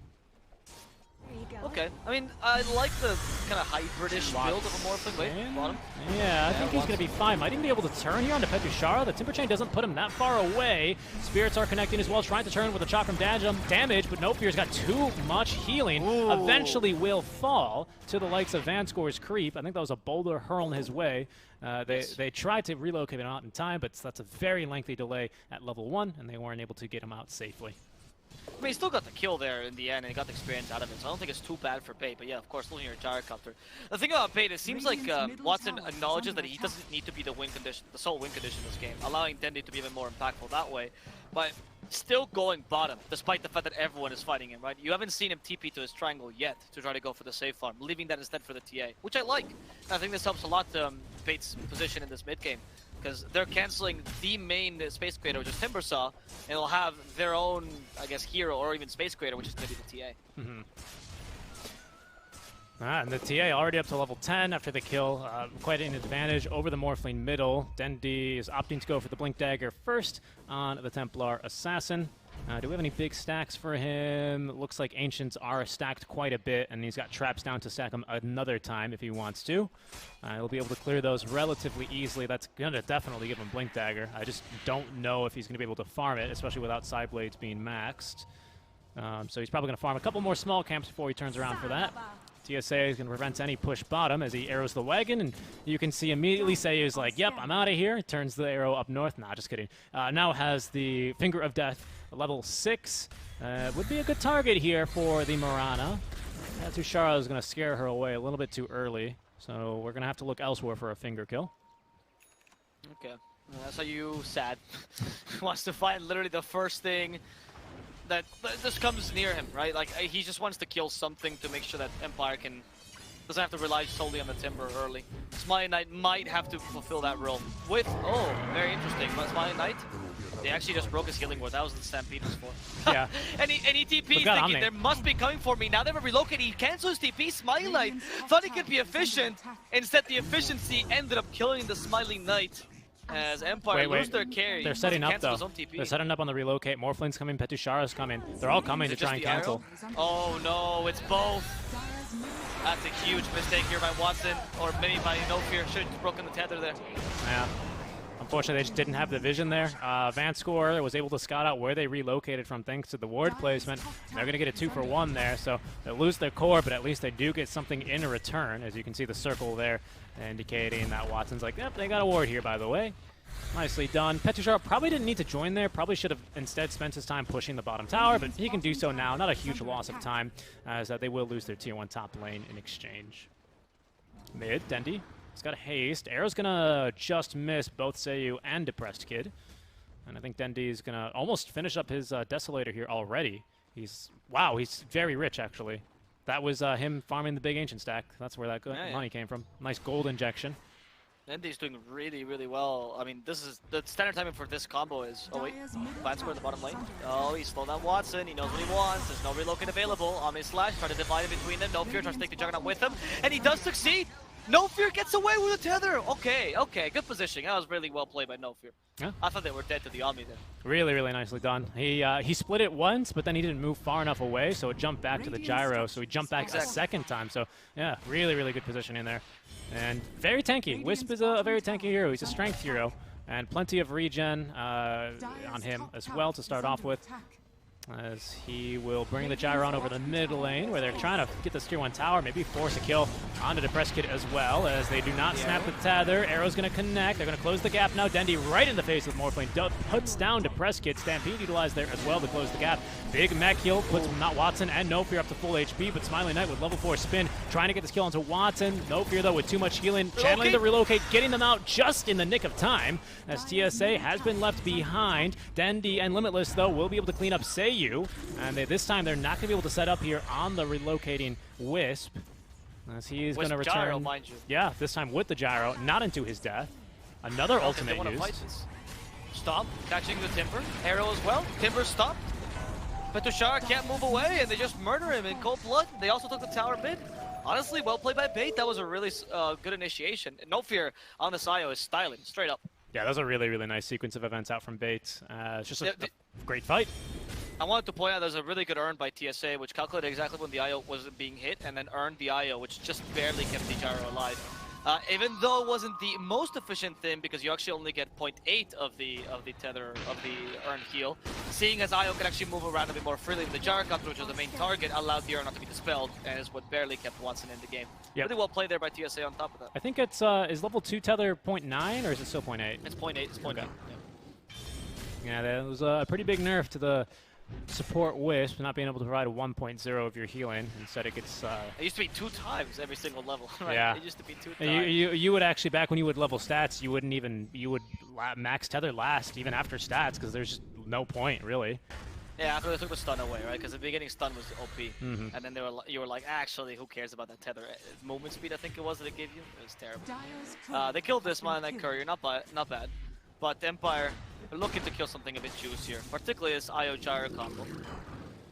That's just such a hard kill right now, especially with the mechanism that we have up now on No Fear. Just that amount of burst healing, it's like having a Chen +1. He's kind of going for, I believe, the Whisper method of playing Wisp, just max healing. I think it's almost the exact same build, to be honest. Do I get reverse bingo if you mentioned Beast Mode? No, you don't, because really, it's the only reason. I mean, you've said this build to me like 3 or 4 times. Now I'm just like regurgitating it, you know. Okay.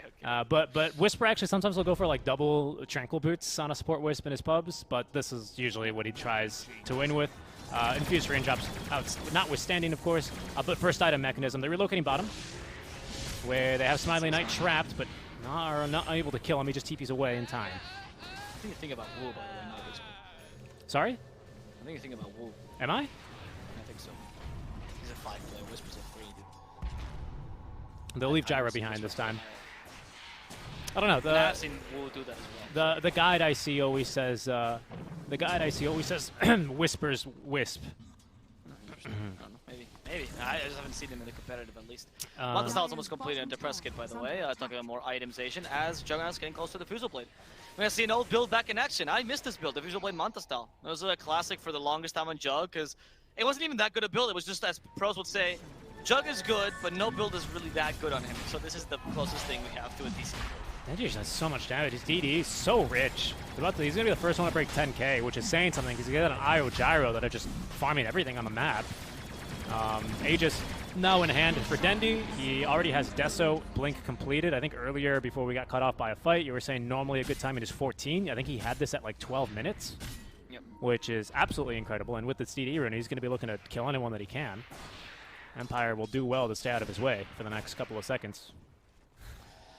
All right, well, with a nice lead on Bait, what they need to do now is just forcing fights with Dendy. That's what they've been accomplishing this until now.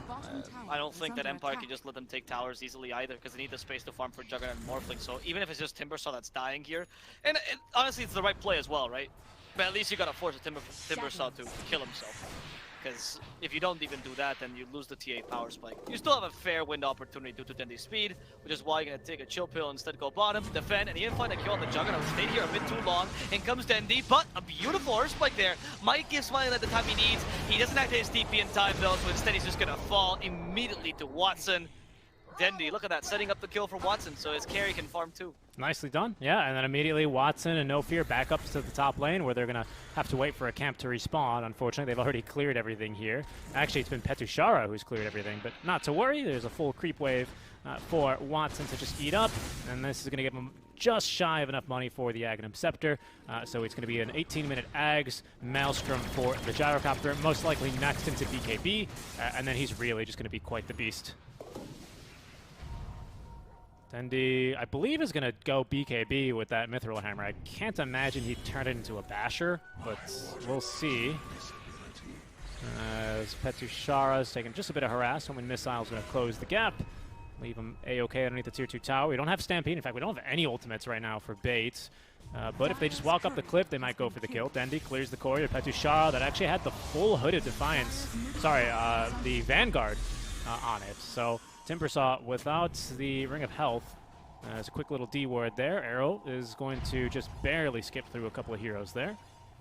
Depressed Kid, unfortunately, now with Manta Style, not really able to make anything of the Invis Rune like he would have wanted to. Thanks to the sentry wards that Bait have placed down, and it looks like they're going to make a play for the tier 2 tower. Yeah, just take a tier 2, take over the entire jungle. I mean, that's the better jungle anyway. And even find the Timbersaw for free. Yeah, that's exactly what I was saying. Force the Timbersaw to do these plays. They're still the right plays at Petushara, because the space made is a necessity. I mean, maybe if they want to fight, definitely that wasn't the right play, right? If they want to fight, Petushara should be alive for this. I thought they were just going to let this fall. Apparently not. Oh, stop. Catches 2. Can they kill the more play in time? Wow. Yes, they do! Omni/use, but it's going to be dividing among 4. Not that much damage for Solid Knight just yet. So Yu has the Finger of Death, but nothing is low enough for him to actually blow it up. The Press Kid did get blown up instead, though. That was a beautiful stop there by Limitless. What a Centaur player today. Yeah, seriously. Really just kind of stomping them this game, and Bait are snowballing kind of out of control at this stage. That's your mid lane Morphlane, who is not going for the shotgun build this game, obviously because it's kind of countered by the Wisp, having the burst healing especially, but they just they're falling apart right at the seams here to Bait. Dendy is about to finish off BKB, but the rest of his team continuing to just push aggressively and removing farm that Smiling Knight is able to actually take over. So they block the stack. If he comes back to farm this, he's going to find himself in some trouble. Actually went for the Diffusal Blade, like you said, on the Juggernaut, going back into the Manta Style now to try and make something out of this game. Hey, mid-game oriented build, but lacking of farming items. They catch the Mirana now. TSA was just literally all by himself. He was like, I'm going to arrow you. Lol. Yeah, it didn't work out for them, but Bait doesn't really care because they took the tower in exchange, right? So you can even argue as making space, whatever. You can justify his plays however you want. The Jug going for this build, his farm is really respectable for this build, and he is mid-game oriented, which has meant that Empire actually has a their contingency plan comes online within the next 2 minutes, which is nice, right? So at least you'll have that, and you'll be able to at least take 1 or 2 fights. But the problem is matching the Gyrocopter's farm, the Gyrocopter IO specifically, with a Juggernaut that doesn't have Battle Fury, seems honestly impossible. And Morphling is not really matching his farm either, as the Press Kit is now finally coming online with a Manta Style. Dendy waiting patiently. Now we'll just deal a bit of damage here to Petushara, more than a bit of damage, about half his HP, before he regens it all up. He's going for the Crimson Guard now on Timbersaw. Just about to finish that one up. Just needs now the recipe, which is a bit expensive, about 1,000 gold. So yeah, they definitely are playing for the mid game here. So they'll have a couple of nice defensive items for them, some good buffs on themselves as well. And of course a Blink Dagger on our Lion, Solar Crest on Enchantress, and our Morphlane with Manta Style trying to get this IF Scotty up. Really desperately needs this to counteract all the healing that we have here thanks to the Wisp. Relocate. As Aegis expiring on Dendy, but they feel like they know where Smiling Knight is. He's going to now be revealed by the ward, but he's too far gone. Alright. Seems like Empire, they don't really know what to do right now, honestly. They need to create space, create plays and kill things, but Bait is just taking this time to farm, find the plays that they need to, get the right objectives, have complete map control. And what can Empire do but snuggle together in the triangle and pray that they don't get caught on? Yeah, that's exactly right. Limitless has been scouted moving into this position, so they shouldn't get anything out of here. Not good defensive ward placed down, but they're going to lose their outpost. They only have the mid-tier 2 still standing, actually. They've already lost the bottom tier 2 tower. Gyro and Io going through that one relatively quickly. Smiling Knight is going to find a courier for free. It's Limitless' courier down, but he's going to walk right into an Io Gyro. realizes that he's not very welcome here and is going to TP away. That's good. That was going to be actually probably the plate mail that Limitless was saving up for. He's going to have to wait a little while longer now. But yeah, I mean, the mid game for your gyro is going to be pretty nice, especially once he finally finishes up the Manta style. They've got some good burst damage here thanks to the Manta Diffusal build. But my biggest concern is that this Morphling has just gotten a decent amount of farm, now with at least one of the 2 ultimate orbs you need for the Scotty. But until we get that Eye of Scotty up, it's just trivial to kill this Morphling, it seems. Yep. It's I mean, even with a Scotty, the killing him is not the hard part. The hard part, at least when he has a Scotty, he'll be able to not necessarily survive, but if he goes on you, he'll deal damage, right? Whereas right now, it just seems like Morphling is at the mercy of whatever Bait wants to do with him. Even if he manages to not get caught out first, Bait kills him because he's the hardest hero to kill, but that's, I mean, if he gets away, but he's not really a threat. Juggernaut has been the only threat, as we've seen there, and not even a big one, which has been the problem for them. I feel like going for the stats build, though, does give you a lot more reliability when it comes to scaling up. Whereas the E-Blade requires kills, the stat build does increase your farming speed every time you get a new item, which E-Blade does decently, but it's based around the kill idea. They're going to smoke up and look for a fight now down bottom with the haste turn active on Dendi. Dendi, who has, I think, gotten eyes on Smiley Knight. Making the call to try for the kill, but he's backing up a bit too quickly here. Moonlight Shadow also utilized here. Watson and No Fear just taking this opportunity to farm. We've got now a full S and Y on top of the Aghanim Scepter. And I believe that's going to be the mask. It's not the Morbid Mask, it's what it's called. On the way here for our Gyro, because he's going to be going next item into the Satanic. All right. Satanic is a really, really useful item in this game. Actually, especially now that you saw the little Manta or the Diffusal Blade build, because you can purge off the purge, ironically. Yeah. With the Satanic, which is actually a really useful thing. Not much else that you want to purge off, but obviously the healing here is incredible in general and a good way to keep you alive. Because it seems like Dendi's going to be the main damage dealer in these team fights still towards the late game, where the Gyro tanks up, survives with the IO, and will be the guy that just draws all the aggro in the beginning of the fight. If you don't deal with Gyro early, you're screwed, but if you also go for it first, you're screwed. Centaur does have a hoof stomp though. Finger of Death used. Oh my god, Dendi just blew up!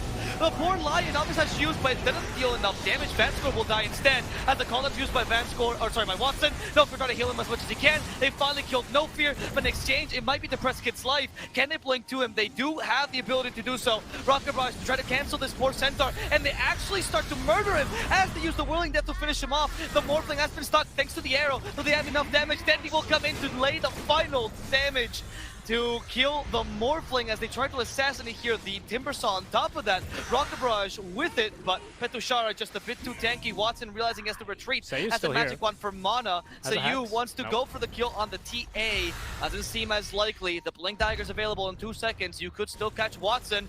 There we go. Watson divides himself from Dendi. That should give at least Dendi enough space to retreat as Watson. He's just trying to get away. The Timber Chain misses. The whole missile will help him out as well as Dendi lays down traps. Watson will TP and Dendi will reach the safety of his tower. Yeah, good fights for Bait. They do play that a bit too aggressively. They get the Morphling out of it, but Team Empire now have got some pretty serious damage problems, as we can see. They at least get a couple of kills off the tail end of that fight, but I think had Bait played that a little bit more patiently, they wouldn't even have given those up. And there's a buyback from Seiyu. They're going to go aggressively. 2-man stomp out from Limitless. They nearly burst through Vanscore instantly. Now he's dead. Petushara seems to be the main target. It's looking to get over to him. Use the Stampede to close the gap. Great Earth Spike yet again. Stuns up Dendi here. Petushara being slapped by the Wisp Spirits. Again, another blink forward from Centaur. Would have probably caught Petushara with a stomp. Just didn't see him in the trees. And it's only going to be Vanscore dropping for the counter-engage on Bait. Roshan is up, though, ready for the taking. So if Bait, which of course have eyes on this thanks to the trap in the pit, can take this, they still put themselves in a very commanding position this game. You're very right. This Roshan Shard, are you going to give it to the PA? The TA? Because silencing seems really, really useful against the Morphling. No, who's going to take it instead? Took the shard. It was Dendi. Oh, it was Dendi. Okay. Yeah, there we go. That makes sense. I think the silence is going to be crucial. I mean, you get this, and oof, I feel like Timbersaw and Morphling now are much easier kills. Definitely. It's the same shard as before, wherein it allows you to detonate your traps that also silence. However, whereas before, I think it had a minimum silence time of like 0.3, and now the minimum silence time is 0.1, and now it's significantly increased to 1.5. Arrow is going to catch Petushara. It's a max duration arrow. Here's Gyro relocated in by No Fear. Petushara still alive, just barely able to escape. Gets all the buffs onto his team as No Fear is bursted down, so Gyro's going to have to save, but they don't have much damage now. The Omnisash got him to half HP. Fendi as well is low on the mana, and actually Bait are going to be retreating here. The Eye of Scotty up for Depressed Kid, really packing quite a punch, along with actually the Enchanted Quiver he's got. I feel like maybe the just jumping it, like just getting together and fighting like that was not the best choice by Bait, right? Because you had the Timber Saw still deals damage to you in an area, so there's Morphling. Why would you punch up like that, especially with your IO in the middle of the fray? It doesn't seem necessary entirely. They didn't really have a reference point, and they kind of got surrounded by just trying to fight near that area, which, fair enough, you're in the mid lane. Maybe the solution is just not fighting in the mid lane, but it wasn't the best initiation by Bait, which is why they think they lose their IO. And once you lose your IO, your Gyrocopter is just okay. Like, he's a decent hero, mind you, but you're up against two strong cores, both of which are pretty good against you for the most part. I would say that Juggernaut and Morphling do beat the Gyro in the late, unless your IO's with you. Yeah, I think a big reason why Bait are able to get away with so much of this is because Gyro's just so rich, right? I think if they make that very exact same play and Gyro's got the exact same farm as, say, the Jug or maybe even the Morphling, I think they still lose that engagement, unfortunately. But that's why the Wisp has other benefits here, as they might even look to poke towards high ground. Dendy's got that BKB ready to go yet again. Aegis still in hand for another 3 minutes. No, 2 minutes, sorry. No, it is 3. I'm wrong. 3. Final answer. What are you trying, dude?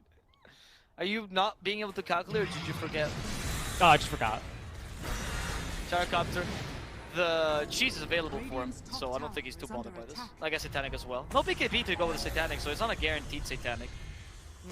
I guess the side gunner's there. Wisp has just so much damage, or so much burst healing right now. The opposite of damage. He's got so much anti-damage right now that it's kind of incredible. So Mechanism, of course, buffed 35% by the Holy Locket. Buffed it further now that Tether is max. It's a 1.1, I want to say. Multiplication overall. It's not max, it's 3 points, I believe. Oh, no, he didn't put the point in the stat talent. You're right. Yeah, okay. So, yeah, I was about to say, because you could cover over the Tether thing and see, yeah, level 4. So, yeah, quite the burst healing that you've got. So now it's almost imperative to make sure you can get this IO out of the way first. If he keeps relocating in like he has been as aggressively, that shouldn't be much of a problem for Empire. So I think No Fear ought to be a little bit more reserved in his placements of these relocates. I agree. They can't go in the middle of the team fight unless they catch someone first, right? Like if they did before with the Hoof Stomp arrow combo, that's fine, right? You kill the Morphin like that with a relocate, sure. But if the team fight doesn't go your way, you have to have a contingency plan. Which is often the issue actually with Bait, that they think, oh, we're just gonna keep winning. But there might be a point where you struggle a bit to get the perfect initiation, that's fine, doesn't make you a bad team. You just need to have something prepared if that happens. Tenth of Vice on TA I think is a good start for this, because it gives you additional catch. Dendi already has a bunch of damage, so I don't really think you need the crystals necessarily. I think you're fine right now. You need the extra catch, though, to set up easier. Yeah, 14K net worth, 15K net worth lead now does make this a bit easier for Bait. You can see they're playing a pretty clean late game, just kind of choking Team Empire into their base. This is going to be the case at least until this Aegis expires. Then we may see Team Empire try and make some aggressive movements. That Aegis now on its last legs with its last minute now. So we'll see if Baits are going to feel pressure to try and make something happen here, because it doesn't look like Team Empire are going to give them much of an opportunity of making themselves open to an attack. It's going to have to be Bait just going into the base. With Stampede, relatively easy to do. Yep, because you always have a backup plan as well. Just running away, obviously. Arrowhead Van Score. Up by the arrow. Yeah, that could be a kill if they want to force this. There they go. Hoof stop. Bye-bye Van Score. He lost the Enchantress. Yeah, you're right. No buyback, but 40 seconds down. You can at least keep hitting the racks. The Crimson Guard stops the damage on the Gyro. Fair amount, but at least the racks will fall bit by bit. Aegis is up in 15 seconds now. Let's see if Empire can do a perfectly timed kill onto Dendi. Again, without Van Score, they don't seem too willing to go for it. It's just not worth it, especially because the Gyro is really leading the way, right? Like, Dendi's staying in the backlines intelligently as well. Because, yeah, if you have Aegis, it seems like you might be the one that wants to go up to the high ground, but in this case, Gyro is the tank. He's the constant damage dealer. You know, he's the actual tanky hero out of the two. Dendi can just jump in afterwards. He happens to die with Aegis, great. If not, it's just a threat of the Aegis that is already good enough. Definitely. Dundee already up to level 21. Now has Meld Dispel, so we've got a Dispel as well for Dendy here. Getting rid of probably Solar Crest. Whirling Death is not bad. Not much else he can look to dispel off of himself this game. The Enchant, I guess, for the slow is usually really annoying, so that's at least some credit there. Are scanning. So Team Empire currently playing underneath a bait ward. Should be dewarded, yeah, pretty much instantly here. Smiley not even standing nearby to make sure that it goes. He's actually farmed up quite a bit of gold as well. Nearly has enough for the Eye of Scotty. As bait will make an aggressive smoke play here. The trap silencing up Petushara. Limitless not wanting to make the jump. Instead, they're going to go into the triangle where they see Seiyu, but he gets the blink out in time. The trap only connecting onto Petushara there. Smiling Knight forced to leave the Ancients as that he was farming his fan score, blocking the arrow with the Wild Wing Ripper. In exchange, he's going to be ripped apart by the Rocket Barrage. Petushara got a little bit too close there. They're going to hit him now with the debuff of the Spirit Vessel. Caught by the call down. Here's going to be 3 heroes as there's now a 2-man Earthspike on from the Lion. Is it enough damage? No, it's not. Smiling Knight with the Omni Slash level 3 is not enough. Dodges one of the auto attacks from Dendy, but the second one is more than enough damage along with Watson. They did at least get the Wisp, but only Petushara is going to be alive after Seiyu buys back. He's going to have to blink in, gets a nice 2-man Impale. A Hex onto Dendy will not save the life of Petushara, however. That's another buyback here along with Smiley Knight. Will slow Dendy to a crawl, but he's got plenty of stacks of Refraction ready to go. Dendy looking to turn, Blink Dagger in 3 seconds along with the Scythe of Vice. Might look to go for it, lands the Scythe here. Does not get the opportunity to close the gap though. Limitless as well, just barely missing, but it looks like the flat cannon damage is not going to be enough either. Juggernaut just barely staying alive, retreating into his fountain. And God for that Crimson Guard. If Dendy hadn't realized sooner rather, that Smiley Knight was committing a suicidal play. Like, Dendy has too much respect there for Smiley Knight because he almost got it. Now they turn into a pick. There's the reinitiation with the High Guy. It's going to work out for them regardless. Bye-bye, Smiley Knight. Vanscore and Seiyu join hands and go to the other side as Petushara. Oh, there's you go. He's not even going to fight. GG is called. Empire will lose game number 3, and we're going to get their second defeat and Bait's second win, meaning both teams are now tied together with Prostiesli as well, putting themselves very much in the mid-table. Yeah, huge win for Bait today. They really, really needed this. Not only, of course, probably to get the boys nice and rowdy, make sure that they're going to be able to carry this momentum through the rest of the lower division, which is now entering its 4th week. But also because they were a bit in dire straits with that 1-2 record, finally putting themselves even with Prostiesli, who have, again, started off strong and are kind of stumbling now. So I'm eager to see how they're going to be performing as well. Team Empire is going to join now Bait at 2-2. So a very fascinating match, and this is going to have some pretty nice ramifications down the line towards making the storylines here nice and spicy. I think it was really well played by Bait, honestly. The draft, everything from the draft to the playstyle was quite solid, especially compared to last game where we saw Bait as a much weaker Bait, to be perfectly honest. I guess because they had a big, really hard draft to execute, and Empire, not really the case. In this case, we see both teams much more even as to what they were trying to do. Both had essentially 2 win conditions, like a dual core strat to some degree. In the case of Bait, it was more of a ladder lineup with the TA setting up for the Gyrocopter IO. In the case of Empire, the Morphling Juggernaut kind of had some more timings. That seemed to be the idea. They never really got to their full potential, though, and Bait always was leading the whole game. I love the Gyrocopter pick, though. I think that was the stellar pick here. Not because of the IO, rather, but just because of the canceling of the Timbersaw. I feel like Timbersaw's in a position right now, very similar to Venomancer, like, I don't know, 6-7 patches ago, where if you first pick him off lane and the lane goes badly, why did I pick this hero? And even though Petushara played a really good game and it was still pretty solid in the Timbersaw, the fact that they actually had a relatively easy time bringing him down made his impact much, much lesser than last game we saw with Petushara. So if teams commit to killing the Timbersaw, if teams really want to destroy him, I think that hero can be a liability in your draft, and Bait just demonstrated it here. Yeah, fantastic game out from Bait. We'll go ahead and bring it back to the studio to bid you guys goodbye, as that is going to do it for our coverage of the lower division and the Eastern European region for today. Bait are going to be able to get the 2-1 victory over Team Empire. Looked really solid in game number 3. Looked really good in the last 15 to 20 minutes of game number 1-2 is what I would say, Alvaro. Yeah, I agree. I thought that I mean, in general, I think Bait is improving. I mean, some of the mistakes we used to see from them are not happening as much more consistent early mid-game. I feel like they're diversifying their strategies as well, which we didn't really see last season. I mean, that's what I like about Bait this season, is that we're actually seeing a team that's growing. And I'm hoping it's not going to be just an immediate reshuffle. They are improving as a team. They seem to have found a little bit of synergy. They seem to be having fun with each other, and that's what we want to see from Bait, really. Just improvement so that eventually they can come back into a stronger form rather than the constant shifting we've been seeing until now. Yeah, for sure. And I think that is going to do it for us today, Alvaro. When are we back again? We're back on Thursday, guys. If you want to check us out, we're here at noon CEST, 11 a.m. if you're in the UK, or 1 p.m. if you're in Russia. And I think it's 6 p.m. if you're in Singapore and Malaysia, like my good friend Richie. If you guys want to tune into those matches, it's a double day for Thursday. We also have a bunch of the nice bits prepared for that day.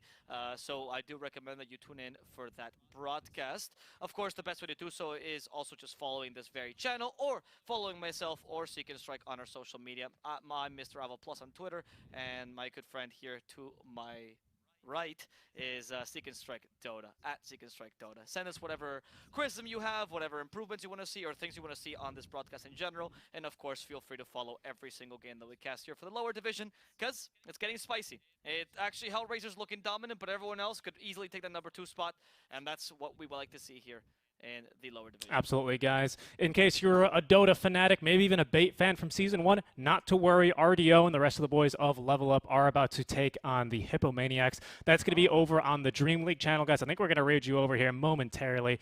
But on behalf of Alvaro and myself, thank you guys again so much for tuning in. DTNN2 and the rest of the lower division coverage will return on Thursday with our doubleheader match, guys. Thank you guys all so much for tuning in. Hopefully you guys have enjoyed the coverage. And